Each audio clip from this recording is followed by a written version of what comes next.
wait a minute. Hey, there we go. Dude, it's coming. Man, I'm so excited about tonight. I'm It's going to be wild. so excited. We say this every week, but this is going to be a huge show. So let's kick this thing off. Guys, welcome to episode 113 of the Drag Drive Repeat Show presented by Summit Racing. Tonight's episode is the Gasser Invasion, the Gasser Extravaganza, the Gasser Go Get 'em. I'm telling you, we've got at least 7 people on the group message and possibly another 1 or 2 that are going to jump in here tonight.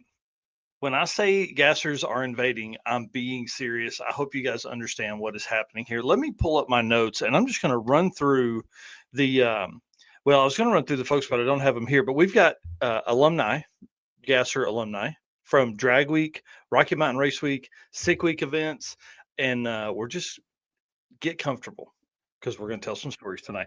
Mr. Eric White, hit the intro video and let's do this. All right, let's do it.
All right, guys, welcome to everybody that's just getting in here. Again, episode 113 of the Drag Drive Repeat Show presented by Summit Racing. It's going to be a good one, man. It's going to be a good one. My name is Mike Narks. I'm the host of this show tonight that is probably going to go long. So when I say get comfortable, do that. Throw in your earbuds. Make sure they're fully charged because we're fixing to have a blast. My right-hand man, my co-host over here, Mr. Eric White. Tell him what you got going on, dude. I am Eric White, co-host of the show and the news. Everything Drag Drive Repeat related and the circuit related, artwork, photos. That's pretty much what I take care of. Right now, I just finished up with the last of Mega Week photos, which was super exciting. But that means I still have all of Six Summer and all of the circuit photos to still get edited and posted. So be a little bit busy for a little while still. Yeah, that is for sure. And man, it's been crazy seeing all the stuff. It's been awesome seeing all that. I don't want to waste any time. I want to get into this. So, guys, thank you so much for being our race car friends. Thank you for hanging out tonight. Thank you for hitting the share button because this could possibly be one of our biggest shows that we've ever had, as far as guest count wise, for sure. And then, while you're in there, again, hit the share button, hit the subscribe button, hit the follow button if you're new here. We appreciate that. And thank you so much to our sponsors for being a huge part of this program. Without them, we can't do this. So if you're trying to do some shopping for those car parts, make sure you hit them up. Summit Racing, Deechworks, Molly Motorsports, Driven Racing Oil, Howard's Cams, J-Wire Solutions, Performa-Built Transmissions, Car Change 3D, WAF Racing, Power Tube TV, Sweet Patina, and Racing Junk Classifieds. You guys, you got to hit those folks up whenever you're looking for some stuff. And let's kick this off with some Summit ad read here. Summit Racing Speed Legacy began in 1968 as a one-man startup and is now the world's speed shop. With 4 facilities and 200-plus catalog editions, they fuel your passion, save you money, deliver fast, and offer top-notch customer service for more than 1,500 brands. Make sure to download the Summit Racing mobile app for easy access to speed parts while you're on that next drag and drive. Find them on Facebook, YouTube, TikTok, and Instagram, and on the On All Cylinders podcast for automotive discussions like this one. From humble origins to the social media lane, Summit Racing stands by your need for speed. And of course, when you're shopping, look at summitracing.com. And you guys will see if it's still a Dave Hart car up there. Eric actually took those photos. So, one more reason to end up over there. And I want to give a big shout out to Summit for their 19th annual NHRA Summit Racing Equipment Nationals held at Summit Motorsports Park. Looked like a crazy event. I wish that I had time that I could fit in some regular drag racing, but dude, all I can get in is drag and drive and Midwest Drag Race Series. So Yeah. pretty crazy. This is maybe on our list for next year, though. I think this event looks like it is an absolute blast. And congrats to our honorary drag and drive guy. We're going to bring him into the fold at some point, Mr. Clay Milliken, on his trip to the finals in Top Fuel there in Yeah, that's awesome. the Summit Racing car. And then, of course, when you're on summitracing.com, grab you some of the merch. The Drag Drive Repeat Summit branded stuff is over there with the hat, the t-shirts. Oh, I'm not wearing it tonight. And the Drag Drive Repeat hoodies as well. We don't need those hoodies for a few more months, but we're getting there. We're getting there. Let's talk about some Drag Drive Repeat updates. I want to give a big shout out to Brian for his hard work lately. We've hired a part-time video editor, and I've wanted to do this for a long time. I decided to just be broke and make the investment. And so I wanted to show you guys this. This is published content in the last 28 days. This is down for us on shorts and live stream typically, but this is 80 pieces of content that have come out on YouTube in the last 28 days on the Drag Drive Repeat program, and 54 long form videos. What we are doing is we're taking this live stream here, we're cutting it down into segments so it's easier for people to watch on the go. Also, if they're looking for just event stuff, they can go find just event updates. If they're looking for like what we've got tonight, where we're going to be telling stories about gassers, they can find that kind of stuff. So this is a huge undertaking by him. We are working from episode 105 through now. And I'm telling you, this dude puts in work. So big shout out to Brian, who'll be editing this tomorrow or Friday morning. And just want to say thanks, man. It's been awesome having you on board. And we appreciate the additional growth there for sure. And then, sir, Yes. you want to talk about the Havlicks deal, dude? Yeah. Yeah, this is going to be cool. I'm pumped. So we've talked to Jesse yesterday. They have given us approval to set up our booth at the Havlicks Fastest Street Car Shootout Tribute Race. So this is going to be awesome. We're actually going to be there. We're going to make up some special stickers like we did with Drag Week. We're going to do some special fun stuff just for the Fastest Street Car Shootout setup. Obviously, you guys know our whole goal in the beginning was to verify that these guys that are signing up for the drag and drive class had done drag and drives before, but the names are so big that are signed up for it that they haven't leaned on us to go figure out that data yet. So as we get close, I'm sure it's going to be more and more apparent of what we need to do for that. So congratulations to them. I can't believe the amount of attention this thing is getting, dude. It's going to be nuts. Yeah, it was one of the more fun events that I attended last year. I really enjoyed it, and it's going to be bigger this year, obviously bumping it up to multiple days. Yeah, 3 days is going to be wild. So I've got that put on the calendar. That's actually my kid's first week of school, so that's going to be kind of fun to. I'm going to send them to school Tuesday, and then I'm leaving Wednesday morning to go do this. So it's going to be awesome. All right, and then the circuit 2025 is over, man. My hangover is still real because we're going through so many photos, so many things are getting posted, so many stories have come out of this.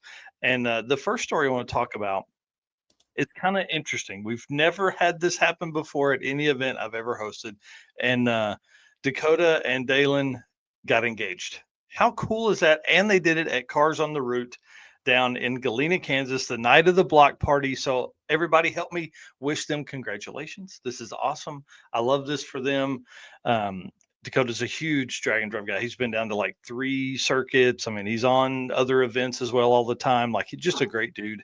And of course, I mean, obviously Dalen's going to be an awesome lady for sure, because, she's with him, and you can't be great if you're not, if you're in that group of the Jensens that come down from Wyoming. So it's pretty neat to have something that cool happen on our event like that, Yeah, that's super cool. I didn't see it happen, but definitely heard about it, and pretty cool.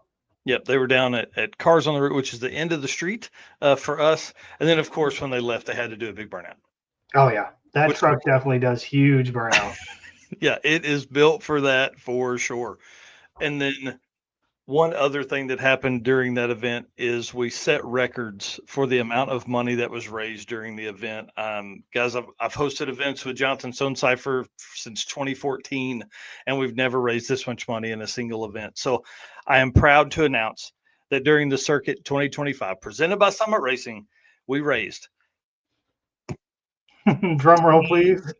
$15,555 for the youth services of Tulsa. That is, Absolutely incredible. yeah, that is awesome.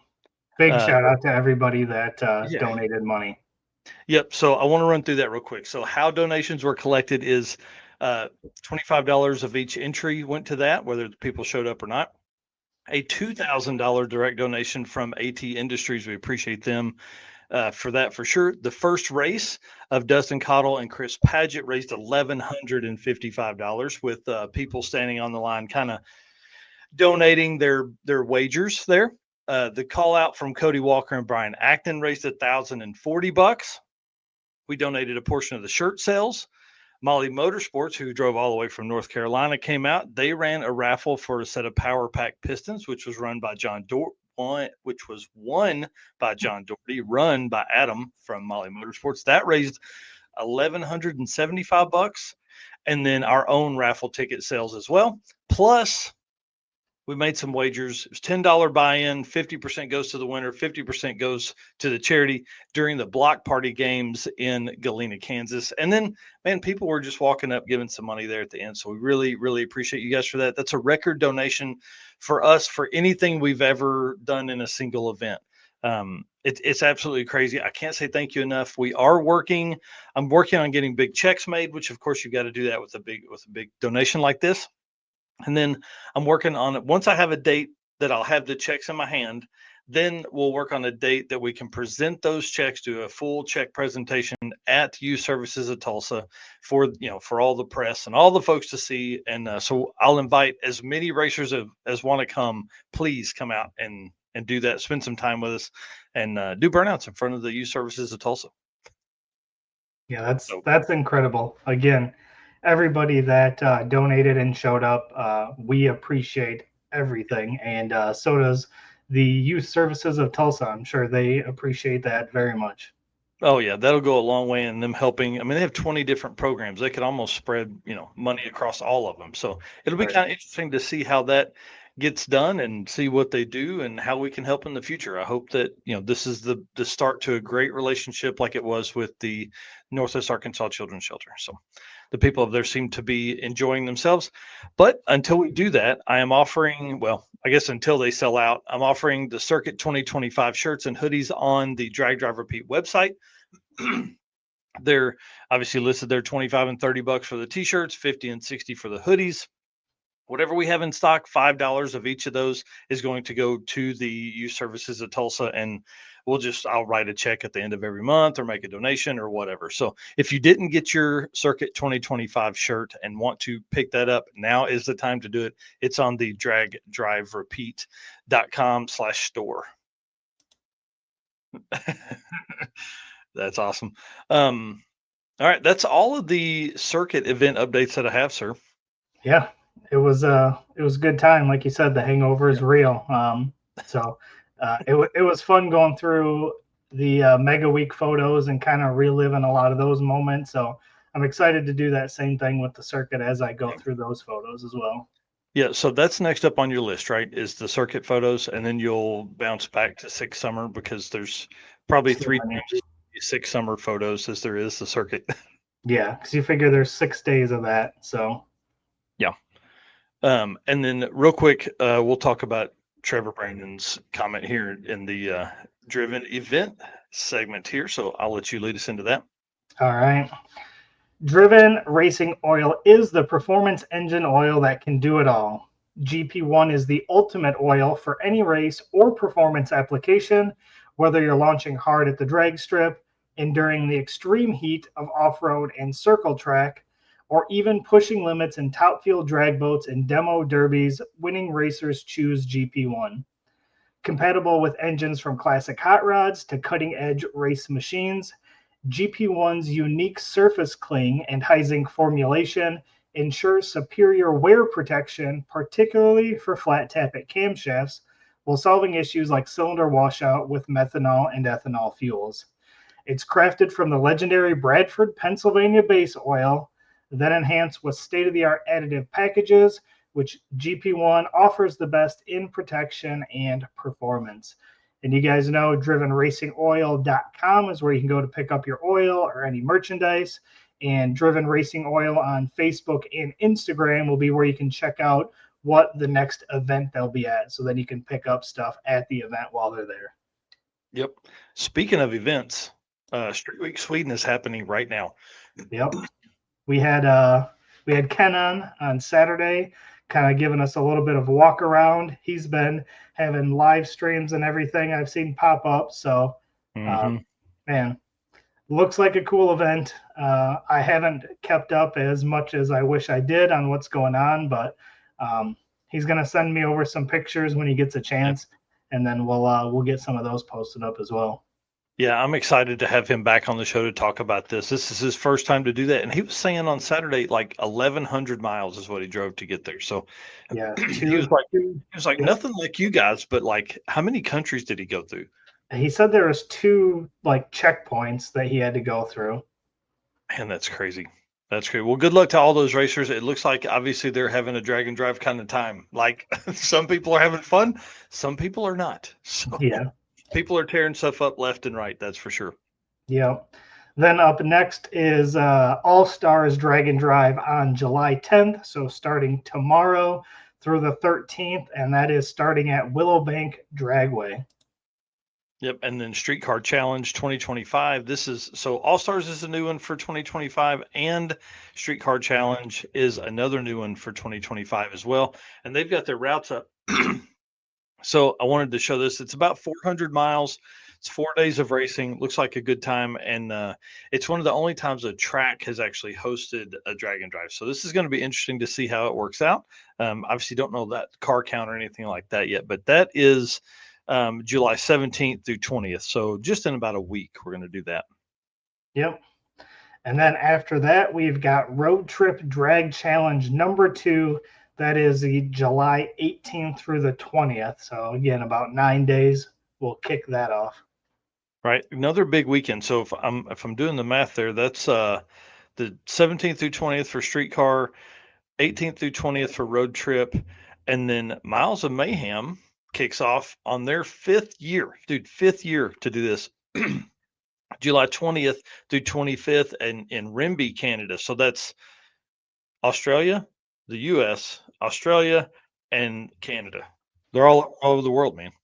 Yeah, July is kind of the international month, I feel like. Right. That's exactly right.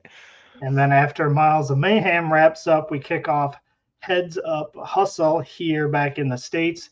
That starts July 25th through the 27th, and the starting out at Milan Dragway.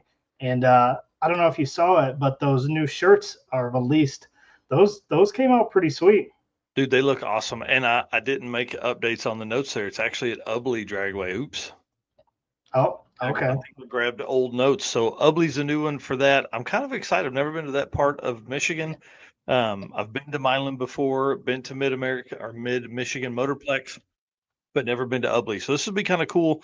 And I love the shirt. So John Paul's like, man, I kind of stole something from your book and took the winner. He 2 cars from the previous year's event gets on the shirt, right? So he took the fastest 8th mile car, which is Jim Treadle, and then the winner of the largest class. So I thought that was kind of cool, which was 13.0 index. So pretty neat. Yeah, that's again an awesome way to kind of figure out how you're going to do your shirts. It helps you as a promoter. It gets you content to put on them, and obviously cool for the racers to get their cars on the shirt as well. Well, and it makes it easier because you're not trying to figure out who gets on it. It's easy. It's in black and white. Hey, if you're the quickest or the winner of the shootout in the largest class, boom, you're on the shirt. If you're the quickest 8th mile car, boom, you're on the shirt. Yeah. Makes perfect sense to me. And then King of the Open Road, another drag and drive event at Tulsa Raceway Park. Dude, Tulsa is the track for 2025 to host a drag and drive event. This makes like 5 or 6 race days that a drag and drive event has been at Tulsa Raceway Park this year. So pretty awesome. August 1st through 3rd. King of the Open Road, Jared Holt does an incredible job with that event. I can't wait to see the drive that they have planned. So it's going to be kind of cool. We've got our friends here, Dustin Cottle and Alex Arquette, featured on the photos today. But if you're not following King of the Open Road, jump over and do that. So I think that puts us to somewhere around 47 events for the year so far. So pretty incredible. You guys can find all of them at dragdriverepeat.com/event list 2025. So again, check out that entire list, see what is coming up, and see what is in your area that you can go check out and support. Right. And then real quick on Trevor Brandon asks, you guys coming to Miles of Mayhem? Wish, dude. I really wish. That event is on my list, but man, it's such an investment to get there. Whether we do that through driving or flying, it's such an investment to get there that it would really, that trip would probably take, it would have to take the place of 2 or 3 other trips that I could drive to. So that makes it a little harder to do. But man, Miles of Mayhem, 5th year, there's going to be some big heavy hitters there. And anytime you run an event that long, there's going to be some fun stuff. So good luck to all those guys and girls at Miles of Mayhem. And again, thanks so much to Driven Racing Oil for their support. And obviously, I mean, dude, them having them do the event stuff made sense because you're going to be driving. And if you're going to be driving, got to have oil in the car. Absolutely. Scott Guthrie ever says, watching from the pool in Florida. Jealous. I'm jealous. Well, let's jump into some J-Wire solutions here. This is when we're going to kick off the Gasser stuff right here. You guys ready? Hope everybody's ready backstage. J-Wire Solutions is the expert car and marine wiring solutions you can trust. J-Wire Solutions can wire and plumb your hot rod, your race car, or your drag and drive car, or your sand drags. Jay works on sand drags as well. Plus, they offer products to make your driving experience better, like the blinker module that is a must for all drag and drive cars. This module allows your rear turn signals to continue to function while your foot is on the brake, just like your stock daily driver does. Typical wiring harnesses do not provide for that. So this is kind of a neat deal. And Jay is nerdy enough that he can figure stuff out how to do that to where it's just a simple plug and play type deal. So let's jump into this. I want to bring Matt Donovan in first, because this dude is the reason this entire thing is happening. So Matt, introduce yourself. Tell everybody who you are, and I'll show pictures of what you drive. Matt Donovan. I drive 1938 Chevy Gasser, garbage that barfed. Started out as a 41 Pontiac. Hang on. We got protested, and we were told we need to change bodies, so we came up with the 38 Chevy, and the rest is history. That's awesome, man. I love this thing. And garbage that barfed. Where'd you come up with that name? So it was Brian Loans and David Freiberger at Indy on Drag Week. I think it was in 16. We rolled into the water box, and one of them said, "Man, that car looks like garbage." And the other one said, "Well, it barfed." And I had about 50 friends texting me saying, "Man, they called your car garbage. They called your car garbage." And I was just kind of like, "Well, okay, well, whatever." Mm-hmm. So we watched the live feed on recording when we got to the hotel room at National Trail. And sure enough, they called it garbage that barfed. So I went out, got some shoe polish, wrote it on the trunk lid, and we went through the water box at National Trail, and they lost it. And it just kind of stuck. How cool. Man, I love this thing. It is probably one of the loudest cars on the property anytime you're there, but it does the best wheelies, man. Yeah, we're known to do some pretty good burnouts and wheelies, but it's about to get a little louder. We're going to make some changes with the headers.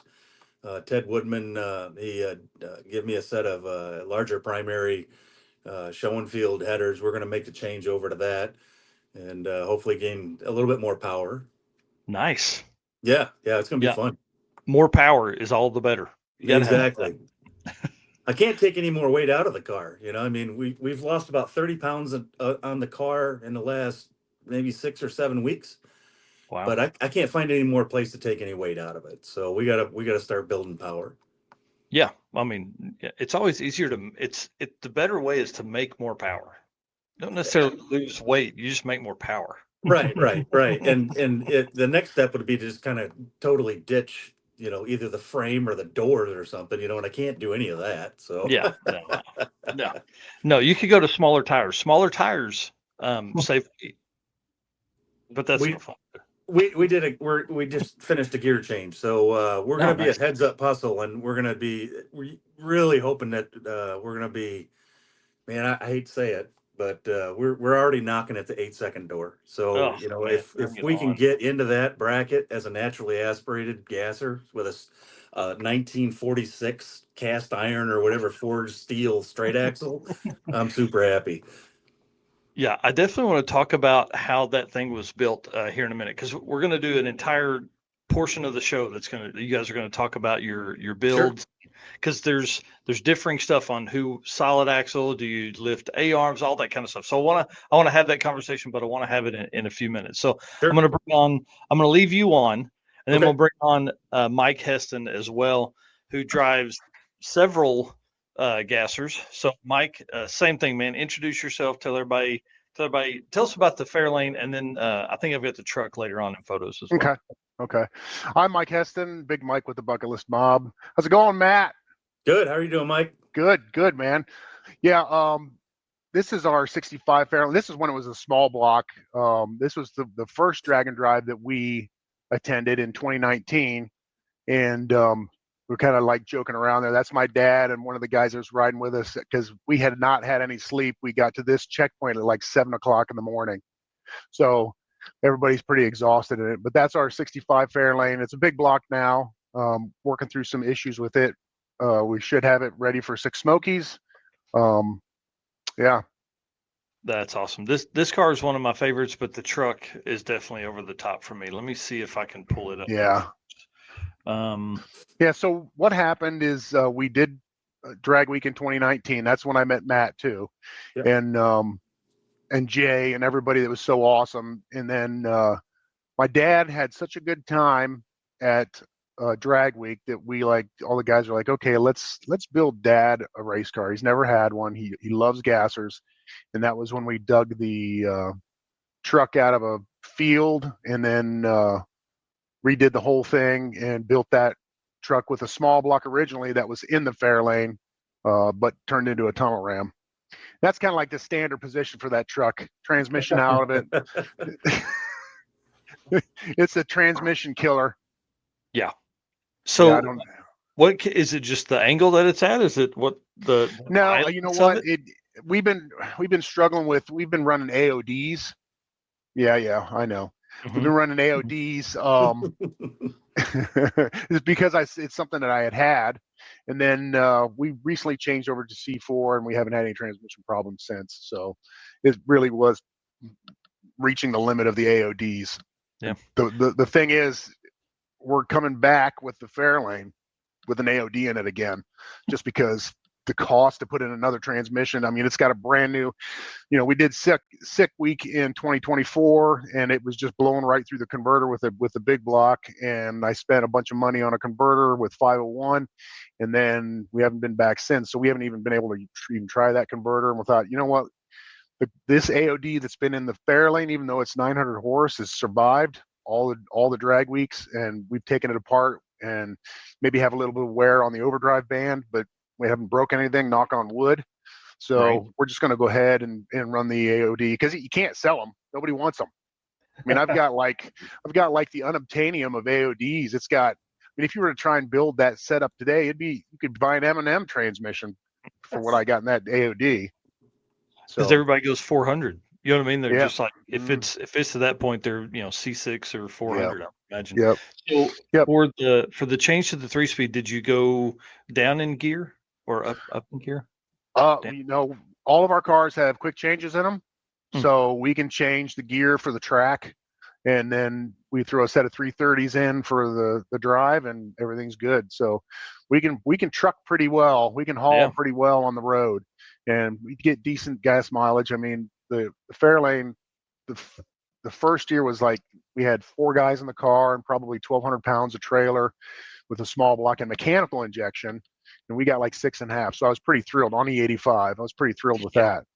When we went to the big block, it went to 3.5 until I started choking it back manually. Yeah, I was like, there's not enough gas stations between me and each checkpoint to even make it. So talked to some guys with some VWs that had some injected cars, mechanical injected. He said just pull the cutoff until it smooths out, and man, went from 3.5 to 5.5 even with the big block. So I can deal with that. Yeah, wow, that's funny. 5.5, and he's excited. Right. Thrilled. You know, one guy we didn't think of. You said quick change, and made me think Wayne Baker. Somebody tag Wayne Baker in the comments. Yep. Send him a Yep. message. Yeah, he's abused them a lot worse than we are, I think. Oh yeah. Didn't play around. The oil coming out of the rear ends in his car is all sparkly every time.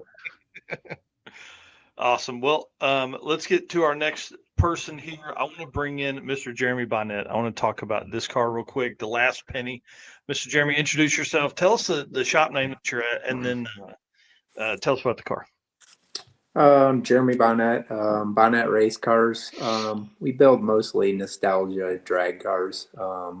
Do a lot of cage work. Mostly now it's my son Jared does almost all the welding and stuff anymore.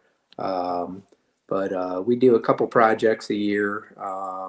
Right now I have a early Bronco in for a full restoration, which is kind of, I guess, I probably shouldn't have took it, but at the time I just lost my job at a machine shop I worked at for 20 something years, shut down because of the owner retired. So I thought I was going to need a lot more work, and now I've bit off a little more than I can chew, I guess. So, but well, that's the way it goes, man. Yeah.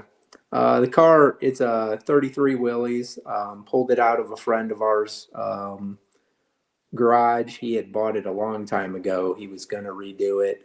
He just got older and decided he couldn't do it, couldn't get in and out of it, couldn't fit. It's an old Chuck Finders body. We got it. I should have just built a whole new chassis. We ended up stripping everything down. We ended up just using the two frame rails, which it had a tubular A-arm front end on it when I bought it. So we got the cage done, and as soon as the cage was done, we knifed the front end off and made new frame rails for the front and put a whack axle underneath it. So pretty much every bit of fabrication was done in our shop. So that's awesome. Yeah, this car is really cool to me because it's tiny. You know, like when you really get up next to it, it's small. But man, it's so nice. It is so nice. So great job on it. Yeah. We're testing this weekend at Dragway 42 at the Rockin' Race. So we brought the front end up a little bit, took all the mufflers, running boards, all of that off. I got to try to stay lighter than Matt Donovan. So we got another 50 pounds off the car, or 50. Well, that's what your blower's for. Your blower's to make up for the weight. Yeah, but I only have it's only 400 inch. So it is a stock bore 400 with a 671 AFR heads. I tell everybody that the thing is it is really a street motor. Chris Straub hydraulic roller cam. It's got a glide in it from 501 and one of their converters. 9-inch from Quick. Max helps us out there a bunch. So for sick week this year, we put a 373 gear in it. So all of the wheelies and everything it was doing this year was with a 373 gear in it. So we were hoping to take a little bit of the starting line ratio out of it, and we were proven wrong on the first day, I guess. So well, nothing like that. We sure did love the show it put on, though. That's for sure. Yeah. Luckily it didn't break anything, and Jared just tuned the wheelie out of it, and we kind of kept it at bay the rest of the week. So nice. Well, next up we've got Mr. Jay Grabiak, who, if you guys don't know this guy, he's not scared to talk at all. So Jay, same thing for you. Introduce yourself. Tell everybody what you got going on, man. Well, my name's Jay Graviak. I've got a 1955 Chevy Gasser. Obviously, that's why we're here, because of the Gassers. And so anyways, it's got a small block Chevy, naturally aspirated. I've owned the car for 20 years now. I bought the car off the ham. I had it listed back when the internet was basically getting started. Played tag with them, trying to get the car up from Texas. Anyways, so got it up here. It already had fiberglass doors and stuff on it. So the car was pretty light to begin with. And over the years, I've just made the car extremely lighter and lighter and lighter as I got fatter to offset the beer and chips that I eat. So people say, wouldn't it be easier to go on a diet? I found it was easier just to unbolt stuff. So so that's kind of where we're at with it. It runs an Oldsmobile the Oldsmobile rear end. And when I bought it, I tried to stay true to the form of a Gasser in the early years, running the car around a 283 stick car. And then you just progressively get faster, and things evolve, and you just keep modifying. So it's just a great old car that I as everybody does. They fall in love with their Gassers. They're unique. You find your love for them as you drive them. It's just it's a good combination. It's just I don't know really how much more to tell you about it. I mean, it's just a good car. It's made a lot of laps. It's seen a lot of wheel stands. It's been a part of my life, like I said, for 20 years. From just street driving, I never intended it to be a full-blown race car. I own a bunch of cars, like we all do, and it's like I don't ever want to go full bore into a race car. Well, then that happens, and you start chasing numbers, and then you meet guys like these, everybody that's on the screen right now, and you find your love for it, and everybody's chasing their own little goal. It's not really to beat one another. It's every year you try to find something different. Like I want to peck away at this or that, and it's like Matt just said, and Mike and Jeremy, you take weight off it. What can I unbolt next? What can I do to speed it up? Maybe we don't want to totally revamp it. We'll just do some things. Like people would probably kill me. It was this car with perfectly good floor pans. I did it in a Gasser A class because it has tubular front bars coming out to the axles, and it has fiberglass doors, so I didn't fit. Well, I wasn't going to put steel doors on it and revamp the front, so I thought, screw it, lighten it up, cut the perfectly good floors out of it to put aluminum panels in. Most guys would probably I'd love to have it, but I cut it in like 6 sections and put it up for the scrap guy. So just over the years, things have evolved and been good. So that's awesome. All right, let's drill more holes. Drill more holes. Yeah, drill more holes. So here's my plan. This first segment, I want to get everybody on here. So this is and then we'll start telling stories here in a second. So next up, I want to bring on Mr. Mike Finnegan and Tony Angelo, who are, I don't know where they're at. They're somewhere in, looks like in somebody's, they're in a gas station parking lot here. So Mr. Mike, same thing for you. We've been doing, man. Tell us about this blasphemy and why and how it came about. Man, it's raining here. It's really loud. I didn't hear what you said. I'm sorry. I was just going to say, in a gas station right now. Oh, man. Well, that's good. That's always good to be broke down somewhere on the side of the road. That's what this story's about tonight, is how bad stuff goes for you at Gassers.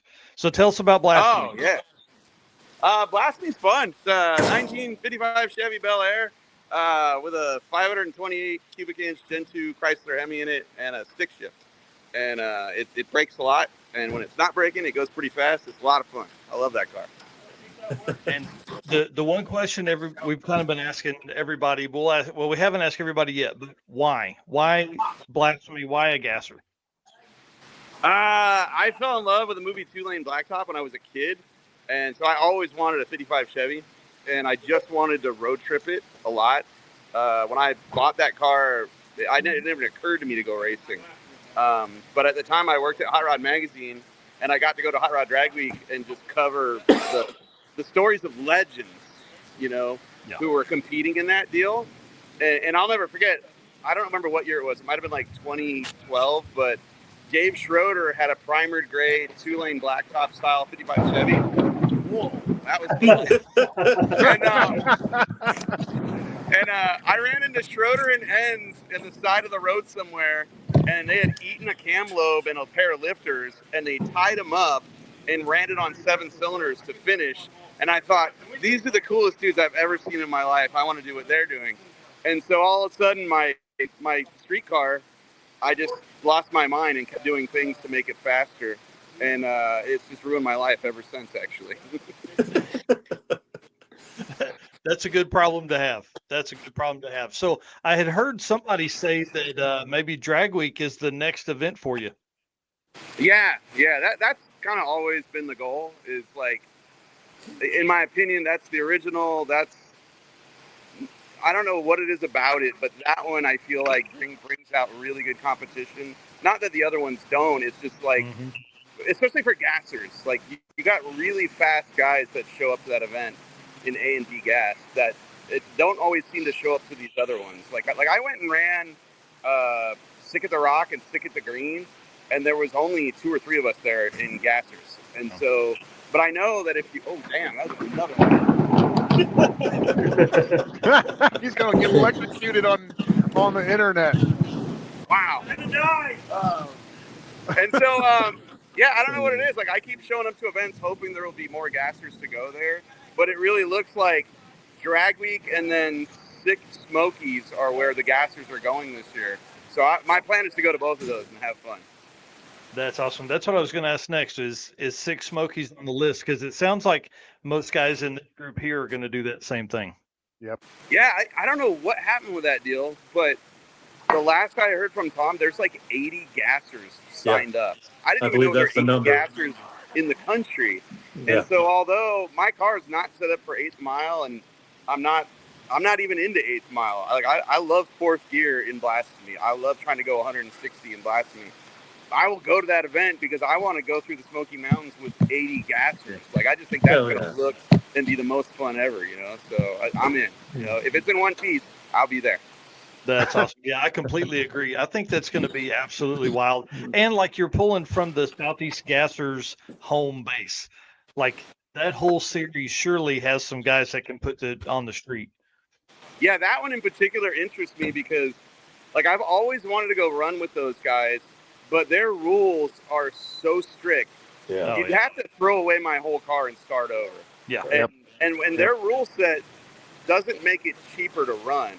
I mean, the lengths they go to look period correct, it's outstanding. And they're faster than my car. A lot of those dudes, like I pay attention to them. I know they don't light the boards, but I know a lot of those dudes are quicker than I run. So it's really interesting to me, the idea of them making their cars streetable and making that trip. Like I'm down to see it. I really am. Yeah, it's going to be awesome. All right, we got to keep adding folks to the screen here. Stay as long as you can safely. Don't get electrocuted tonight to be on this live stream. Yeah, as long as so our problem right now is Tony Angelo bought an RV that somebody stripped down and reskinned in sheet metal, and it's like a doomsday machine. I'll show it to you real quick, and then you can boot me off if you want. But we're in a big metal box.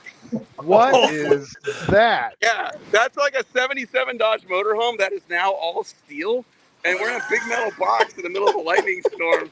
So we may just hang out here at a gas station and get away from this thing while we BS with you guys. Jesus. Yeah. That's a little scary, man. I'll be honest with you. And well, you stay on as long as you want to, because if we can get that content, man, that's even better. Hey, I'm here to help. You know, you guys get them numbers, okay? All right. Next up, I want to bring on Mr. Reggie Moore, who's been a friend of mine for a long time and drives one of the coolest. He calls it a hot rod. It truly is probably a hot rod in all the sense of the word. The organ grinder. This car has been all over the country. So, Mr. Reggie Moore, please introduce yourself. Tell us what's going on with the organ grinder. Hey, it's hard to keep a straight face thinking about that RV back at that gas station right now. Let's say we keep the camera on and watch that thing blow. Yeah. But anyway, it's just a 30 Model A. I'm still got the Model A frame underneath it even. Wow. Got a 454 in it and a Super T10 4-speed. And does huge wheelies. All right, let me find a hotel. It used to. I haven't been able to do that much here lately, and I got some things changed around and fixed for Rocky Mountain the other day, and I kept bogging out of the hole, and I didn't have time to mess with it. We kept coming in late every day. So I'm going to try to have it ready to go for Six Smokies also. Nice. And I apologize to all these guys. Jeremy's the only one that I've ever met in person, man. I wish I had talked to you guys along the way. I guess I stay into my own little tent or whatever all the time. But looking forward to meeting you guys in person here in a few weeks. Couple of months, I guess. Yeah, these dudes are going to, you guys are going to be good buddies after this tonight. We're going to spend some time together. The Oregon Grinder is one of my favorites, mainly because you drive this thing everywhere. There's some photos later on that is your trip across the country. I mean, you drove this thing from Arkansas to California and back. So super cool. That crazy thing's been on the beaches on both sides of the country. Man. Wow. That one picture on the beach is there at Florida for a Sick Week event, and the other one is when we went out there to Famosa and Ventura back in November for the SEMA show. So hit both beaches. That is too cool, man. Well, last up here, I want to bring on Mr. Rob Lipinski, who's one of the first folks I met on Drag Drive and is one of the coolest dudes that you guys are going to meet that's out there. Rob, same thing for you, man. Introduce yourself, tell everybody about this car. Hey, yep, Rob Lipinski, Colorado. Got the old Yeller Gasser that's in the middle of an identity crisis right now because it's not very yellow.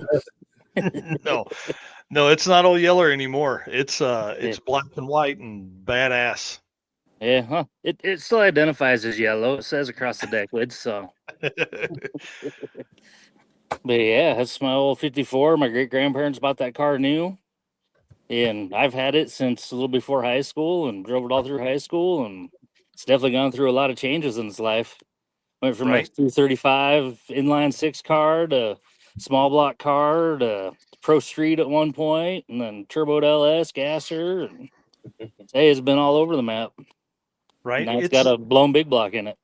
Well, that's what I was going to say. It's got a big block and like a traditional gasser build in it now, right? Because the rules for Mega Week were that you had to kind of, put it back together a little bit differently than what you had it. So I was excited to see that, but that didn't happen. Dang it. No, didn't make it there.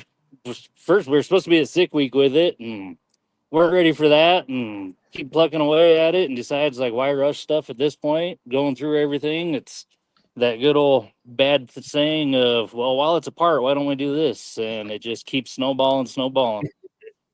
Okay, so while I was in there. Oh yeah. while I'm in here. Yeah. Mm-hmm. Yeah, that gets everybody. That's a yeah. Man, that should be a shirt. So yeah, the car now, there's not one wire that was in it before. That's pretty much been gone through one end to the other now. So wow.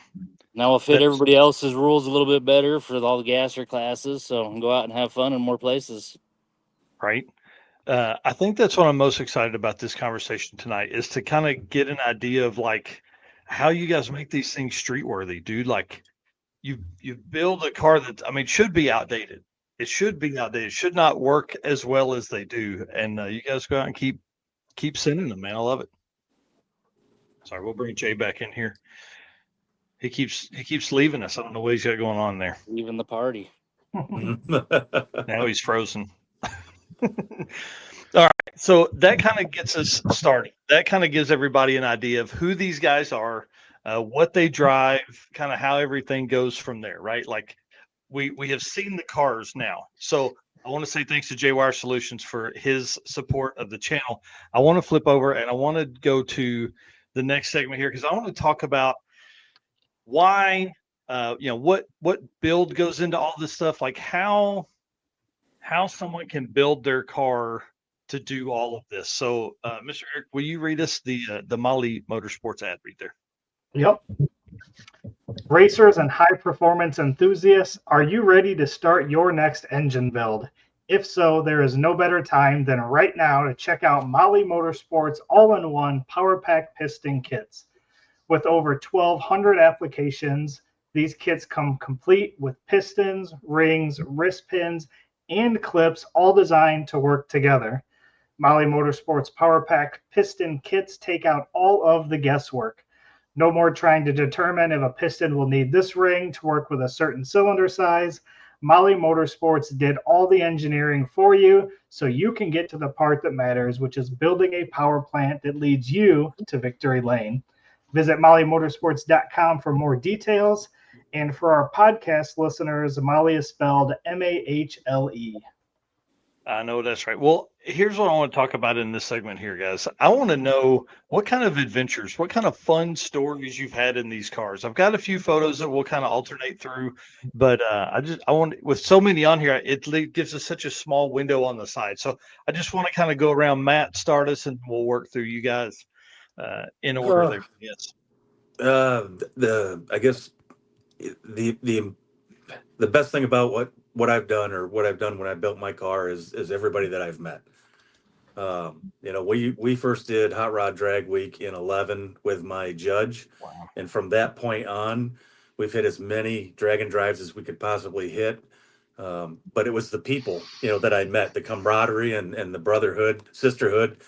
Nobody gets left behind in any way possible. Any price that has to be paid, everybody goes together. So that was what struck me the most after doing 8 years of Hot Rod Power Tour.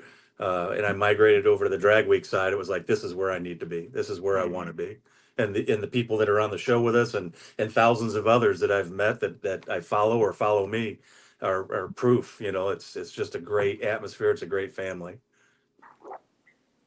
I agree, and I feel like it's the best that's out there. I mean, the car community, the drag and drive community, is the best car folks out there.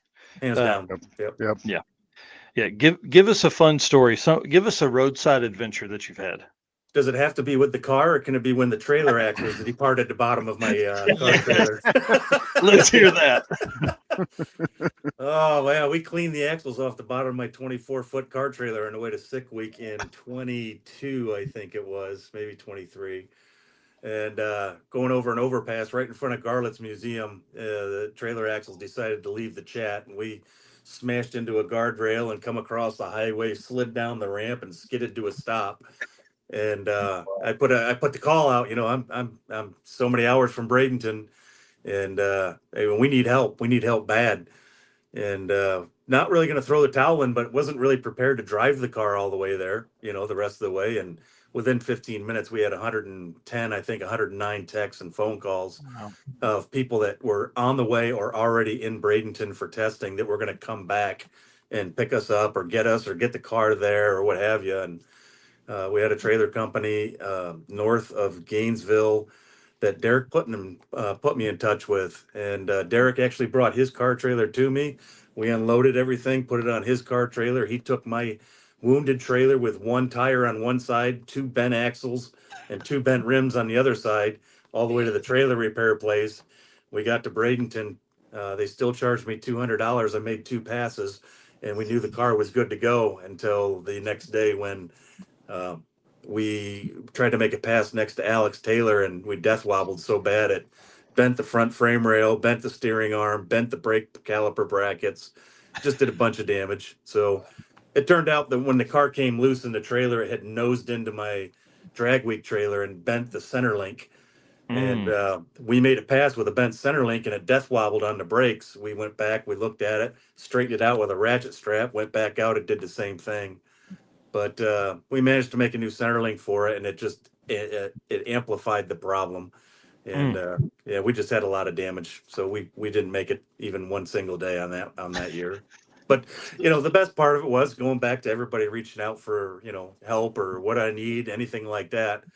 But we were, Reggie Gonzalez and I were sitting there. I think we were singing out loud "Bad Company" or something. We're on our way to Sick Week, and all of a sudden the trailer's sideways and there's smoke everywhere.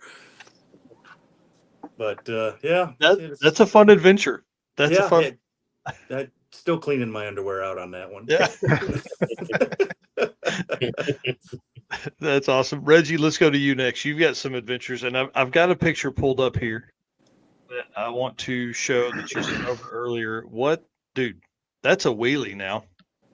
Yeah, that was at Bowling Green at Hot Rod Reunion. I went to the first 16 of those, man, and that was probably the funnest thing we've ever done with the car besides the drag and drive stuff. The boys were real small. The other picture was them. I think they were only like 10 and 12 maybe, or 12 and 8. I don't know, but we used to go to that every year, and it's just like the drag and drive. You meet the same people every year, and then you start camping with the same people, and they become your friends. And boy, the bad part about that is, for after so many years, and all my friends are old like me, so you kind of watch the gate and make sure they're both in the car together, that you hadn't lost one. And we did lose 2 or 3 during that 16 years. And it's sad, but they were family, so. Yeah. But we've just had such a blast with that car. I bought it when I was 12 with my paper route money. I went home with John Burnett one day, and his dad had a backyard full of these Model A's and Model T's. And I said, man, you think your dad would sell one of those? He said, I don't know. We'll ask him when he gets home. So he got home, and he said, yeah, I'll sell you one for $400. And I called my mom. I said, tell Daddy to get the truck and come on over here and grab $400 out of my paper route bag. So I bought it at 12, and it just kind of sat around with me for years. And, because I'd have the money, but I didn't have the time, or then I get the time, wouldn't have the money, just like a lot of other people.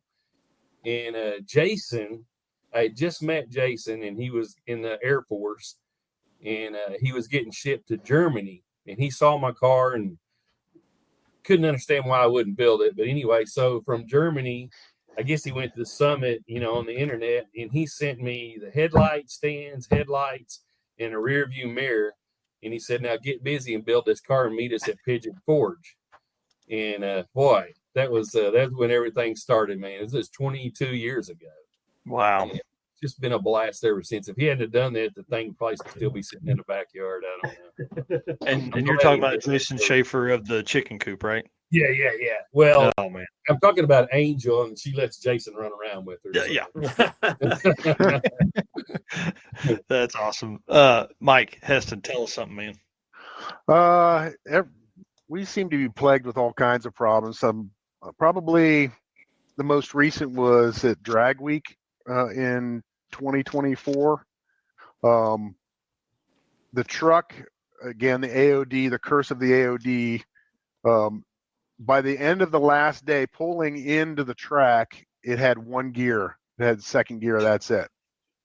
So, we couldn't hardly do anything. But since Drag Week, we hadn't even planned on going to Drag Week, and then they announced the tracks, and it's like, well, it started in Columbus, and it's an hour south of us. And we kind of have to go now, right? So we actually drove it back in second gear the whole way, like 44 miles an hour the whole way back to home.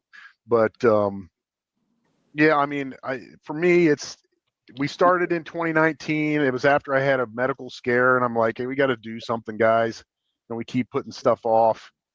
And we're doing other stuff, going to see, Bonneville, and going to SEMA and PRI and all that stuff. And so, and I always wanted to do Drag Week. And I had bought a 65 Fairlane, the redheaded stepchild of Fairlanes, because nobody wants them. And I had one right out of high school that I crashed, and I wanted another one. And then, that 12-year-old kid in me that had the Hot Wheels with the 8-stack injection, I'm like, I want mechanical injection, not knowing a dang thing about mechanical injection, not knowing that nobody at Drag Week has ever made it through with mechanical injection. We didn't know any better, right? But we ended up surviving in 2019, and people coming along with us. I mean, now we have, we've got the Fairlane, we've got the 61 Ford truck gasser. Matt's got the 64 Comet gasser. My friend Scott now has a 64 Falcon gasser. Our friend Rob changed his Chevelle over to a gasser just because the excitement of running a gasser. It's just the gassers, in my opinion. Yeah, they're not the fastest, but the cool factor. I mean, what kid doesn't see a gasser going down the road and go, oh, look at that? I mean, you can have a fast, I don't know, Firebird, and it might run sixes, but when it goes down the road, it doesn't have that wow factor, I think, So yeah, it's a gasser love affair. I mean, I've always liked old cars. I mean, I was lucky that my first car was a '63 Galaxy, but just love the Gasser look. And then now it's, I was going to change the big block to a tunnel ram, and Snafu Rich was like, no. He said the car's kind of known to have mechanical injection. I'm like, yeah. He said, you got to run mechanical injection. I'm like, great. Now I'm stuck with that in this car forever. So, but yeah, I mean, who doesn't love like 8 stacks sticking out of the hood, right? Oh yeah, Real eight stack mechanical injection. The guy that's yeah, running it, that's the guy that doesn't like it. yeah. It looks amazing. And hey, listen, from the outside, we don't care how hard it is. It looks cool, man. Yeah, and and I'm kind of like, I'm in love with the Sega cars too, the Southeast Gassers, and I love what they stand for with the looking period correct. So I kind of did that with both the truck and this. It's trying, we're not going to go and buy brand new toggle switches. No, I'm going to go buy new old stock aircraft toggle switches, because that's a dumb idea, but it looks right. If you look at the dash and the Fairlane, and it looks like an aircraft, because it's just old fighter aircraft toggle switches with the kills on it. The gauges are all old. Everything is like old. Not the best move, but I kind of want that look. I mean, we even did dumb stuff like putting the alternators on the rear end, because we didn't want alternators on the engine. We didn't want that look. Wow. I finally gave up on that after having to stop several times in traffic on sick week and whip out the generator and charge the batteries, and so we've kind of gotten away from that portion. That's that level of stupidity that I kind of force on the poor guys that ride with us. That's awesome. Kyle pulling here in the comment section saying, yeah, Gasser's another Gasser guy local to us here. Yeah, we're bringing 5 to Six Smokies. Wow. Yeah, we started in 2019 with one with the Fairlane, the ugly duckling, and then built the truck for Dad. And then after doing sick week, then our buddy Matt in the group sold his hot rod, his Ford hot rod, and bought a Comet that was sitting in some guy's field, and built that in, I think, 6 months or less, I think, in my driveway, and then Scott got 8 with a Bug, and now, Scott's car is going to be a pretty good car. It's super lightweight. It's going to be A-gas, naturally aspirated, but it's going to be super lightweight. It's going to be, I think it's going to be a contender. Oh yeah, for sure. Well, I want to ask Rob this, because he's done a ton of Rocky Mountain Race Week stuff. Living in Colorado, that car is, twin turbos, was up kind of in the headlight grill area. That car was absolutely wild. Tell some fun stories you've had from the road. I mean, you've got a ton of miles on your car. Yeah, so we've had a lot of fun. I have to say, one of the best stories, probably the first year we did it, 2019. And it was just single turbo, and we had a Terminator X on the car, and we lost an injector driver on the first day. Oh. So we had the bright idea. It's like, well, we'll just keep going. So we're going to finish. So ran on 7 cylinders. So every once in a while, after a while, that injector started leaking, so it started filling the cylinder full of fuel. So we had to keep pulling over. So we're in the middle of nowhere, eastern Colorado. It's pouring rain. It rained that whole week. And I was going to grab the air compressor out of the trailer. I was walking up. The girls were all in the car because it's raining like crazy. And we're on the side of the road. It looked like a big wheat field out there. Nothing big. I'm walking alongside the car, and all of a sudden I couldn't see anything. I was just gone. And then I hear the girls panicking and laughing. Well, there was a ditch. It was about 8-10 foot deep off the side of the road, and you couldn't see it because it was in all the weeds. So I'm there, a toolbox, air compressor in hands, and this poof, I was just gone. That's awesome. Trying to climb up out of the ditch, soaking wet, covered in mud and dirt, side of the road, and then trying to clear the cylinder out. We didn't have the ignition off, and then all the fuel caught on fire. So yeah, it was quite an adventure. This is a great time. Yeah. For a long time, like for several years, you guys ran 4 deep in the car. Yeah, 4 or 5 deep, and there were a lot of our girls and our niece with us. For most of them, did sick week with all of them, but that's been the most fun. Just all the people we meet, and the girls love it, and everybody wants to go and hang out and have fun, go see all their family, race week family. Right. It is a big family. And the one thing for folks that don't know, like Rocky Mountain lets the people from the previous year, that's how you get early entry.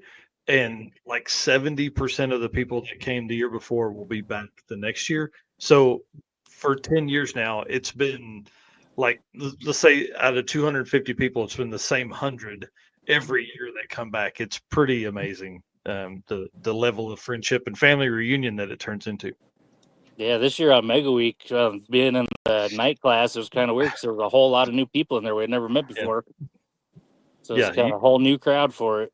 Right, and you guys had the setup too. You had a little camper trailer. I guess it's probably 12 or 16-foot camper trailer with an AC. So you guys were popular. Yeah, a little 11-footer on there. Set it up to pull behind my car, so we don't have to mess with hotels anymore. And just pull onto the track, set up, and good to go. That's awesome. Well, Jeremy, won't you give us a roadside story or something fun that you guys did in your car? This is actually a fairly new car to us.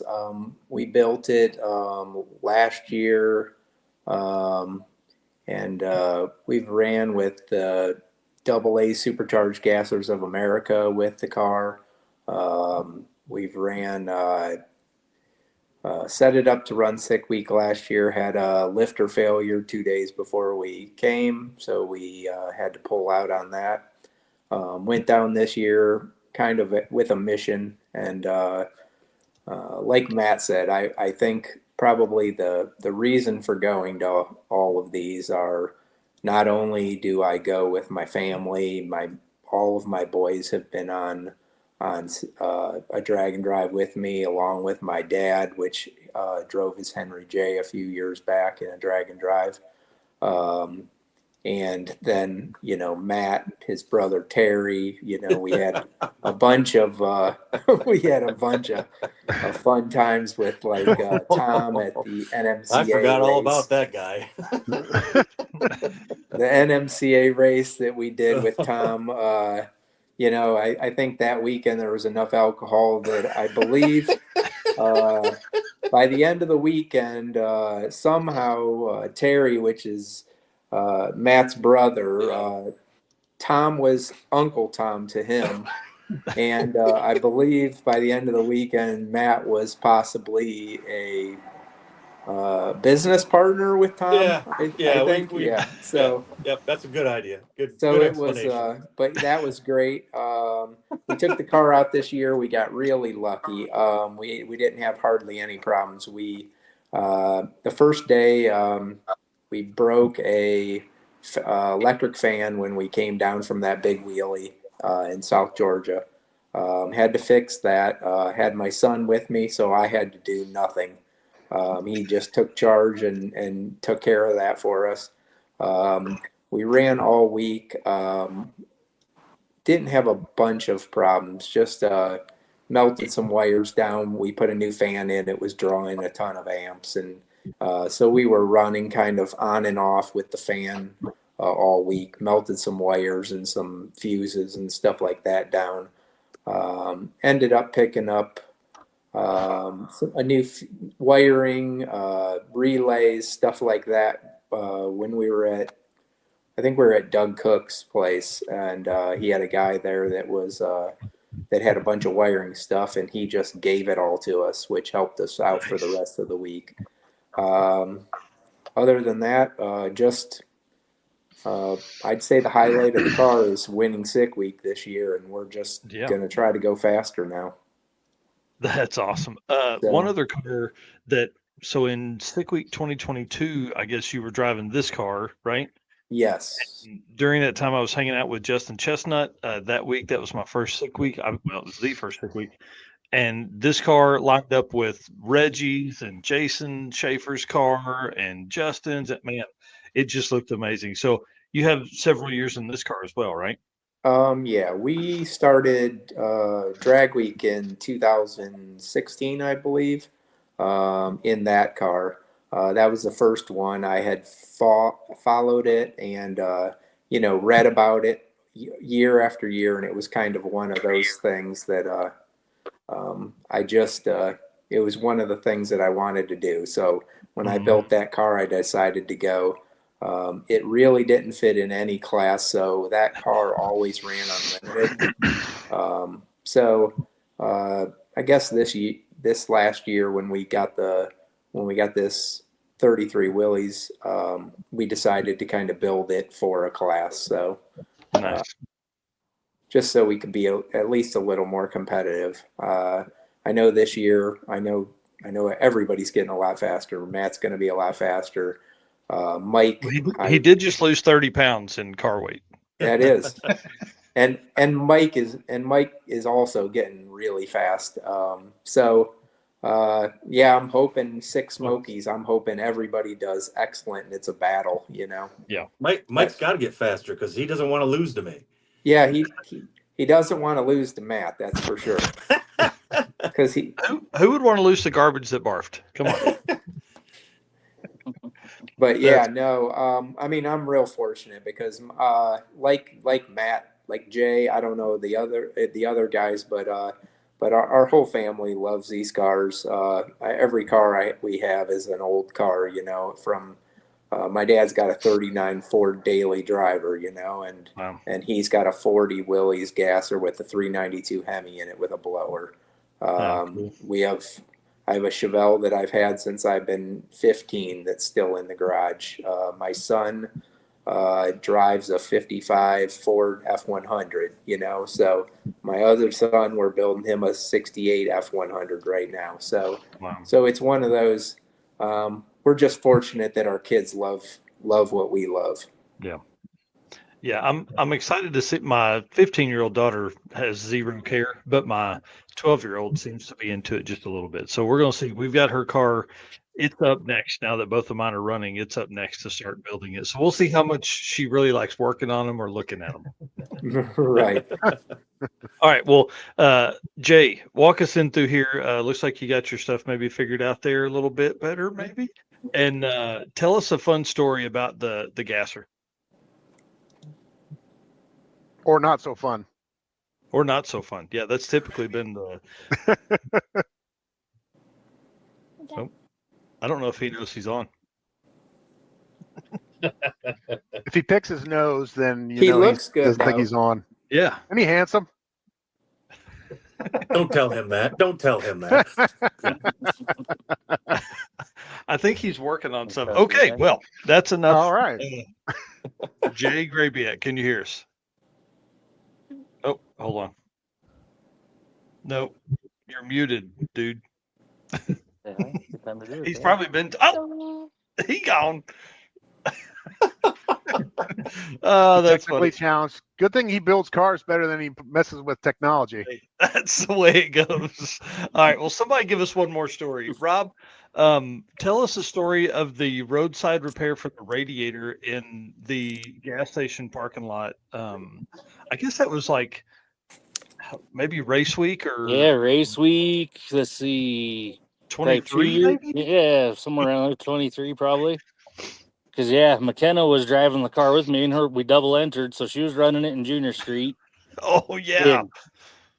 And I was running Gasser, and so the new radiator in the car, everything's set up new. Well, apparently fan worked its way loose, and so we kept seeing speckles. It's like, man, it's raining out here. It's like, it doesn't see any clouds. It's in there. And Christy's like, it's getting worse. I don't think it's raining. I think it's raining. I'm like, nah, we're good. Keep going. Then temp starts creeping up, starts getting more. So, we pulled into gas station out in BFE, and sure enough, the fan had cut through like 7 or 8 of the core tubes in the radiator. So, sitting there, and of course, running late. It's getting late in the day. Need to be there. We need to make 2 passes for sure. Yeah. Since the car's double entered, and side of the road waiting. Gas station had no super glue, had no nothing. So finally, trying to remember who it was that ended up stopping by, and they had epoxy. They dug their whole car out, dug all the way down to the bottom. Finally found us some epoxy at the end. So out there rinsing it out, brake cleaning everything up, got everything scuffed up. Just packed a bunch of J&B weld in there. It's in there. We filled it up and drove the rest of the way in. That's I remember what it was. The hub came apart in the fan when it came loose. So the Spall fan came loose, and it was just bouncing inside of there and just cutting all the tubes. Yeah, this is a car that run at that time, low 9s in the quarter, and you were trying to turn it down to go no quicker than 9.0 in the 8th. Yeah, I was running 850s, 860s in it, and then slowing it down to 9.0s in the 8th for her. Yeah, there's not enough wastegate to pull out. No, I just ended up taking the tubing off coming out of the intercooler. So we're just running an NA, and then pretty much would have her leaving the car, shift into second gear, and then coast it through. Then if she shifted it just right, we'd get it to where it coast through right about a 9.0. Man, that's awesome. Impressive. Yeah. The junior street stuff is a ton of fun. Anybody have any more fun roadside stories they want to tell? I mean, our first year in 2019, we didn't get to the hotel till 9:30 in the morning, first hotel. And then we didn't see any other drag weekers alive. We saw their cars at the hotels when we rolled in at 4 or 5 o'clock in the morning until the third drive day. We saw nobody because we had 0 miles on the car. We didn't know what we were doing. But, I'll say like Jay he's a phenomenal ambassador to the sport, and he helped us out so much while we were there because we didn't know where to go. We didn't know, Keith liked to put the gassers in quarantine, and we had no clue what we were doing. But it's the people that we met on drag week that made us decide we wanted to do it again. There's that handsome devil. Jay, my back there. You're in, dude. Tell us back. Took a lot. I'm going to tell you guys this. I didn't have any problems till Matt was on the show. And I think he just did this perfectly. He wants to have all the limelight. He's always been that way. Matt's just that Matt. Everybody knows Matt, So, but anyway. Got a hammer right here for you, buddy. Yeah. Oh, yeah. Well, that's Jay where I has fix my carburetors. Right. Jay has some good stories. So, dude, we're telling fun roadside, fun get to the hotels at 9:30 in the morning. What Mike was just telling us. Give us some fun stories, man. Oh man, I think we've covered this a couple times, but yeah, there's a bunch of them. But like my most memorable's got to be 2015. Hopefully, I don't break up on you guys, but in 2015, my first drag week.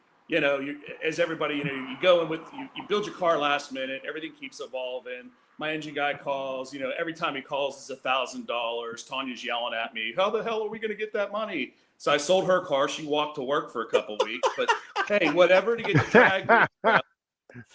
So I'm like looking at things.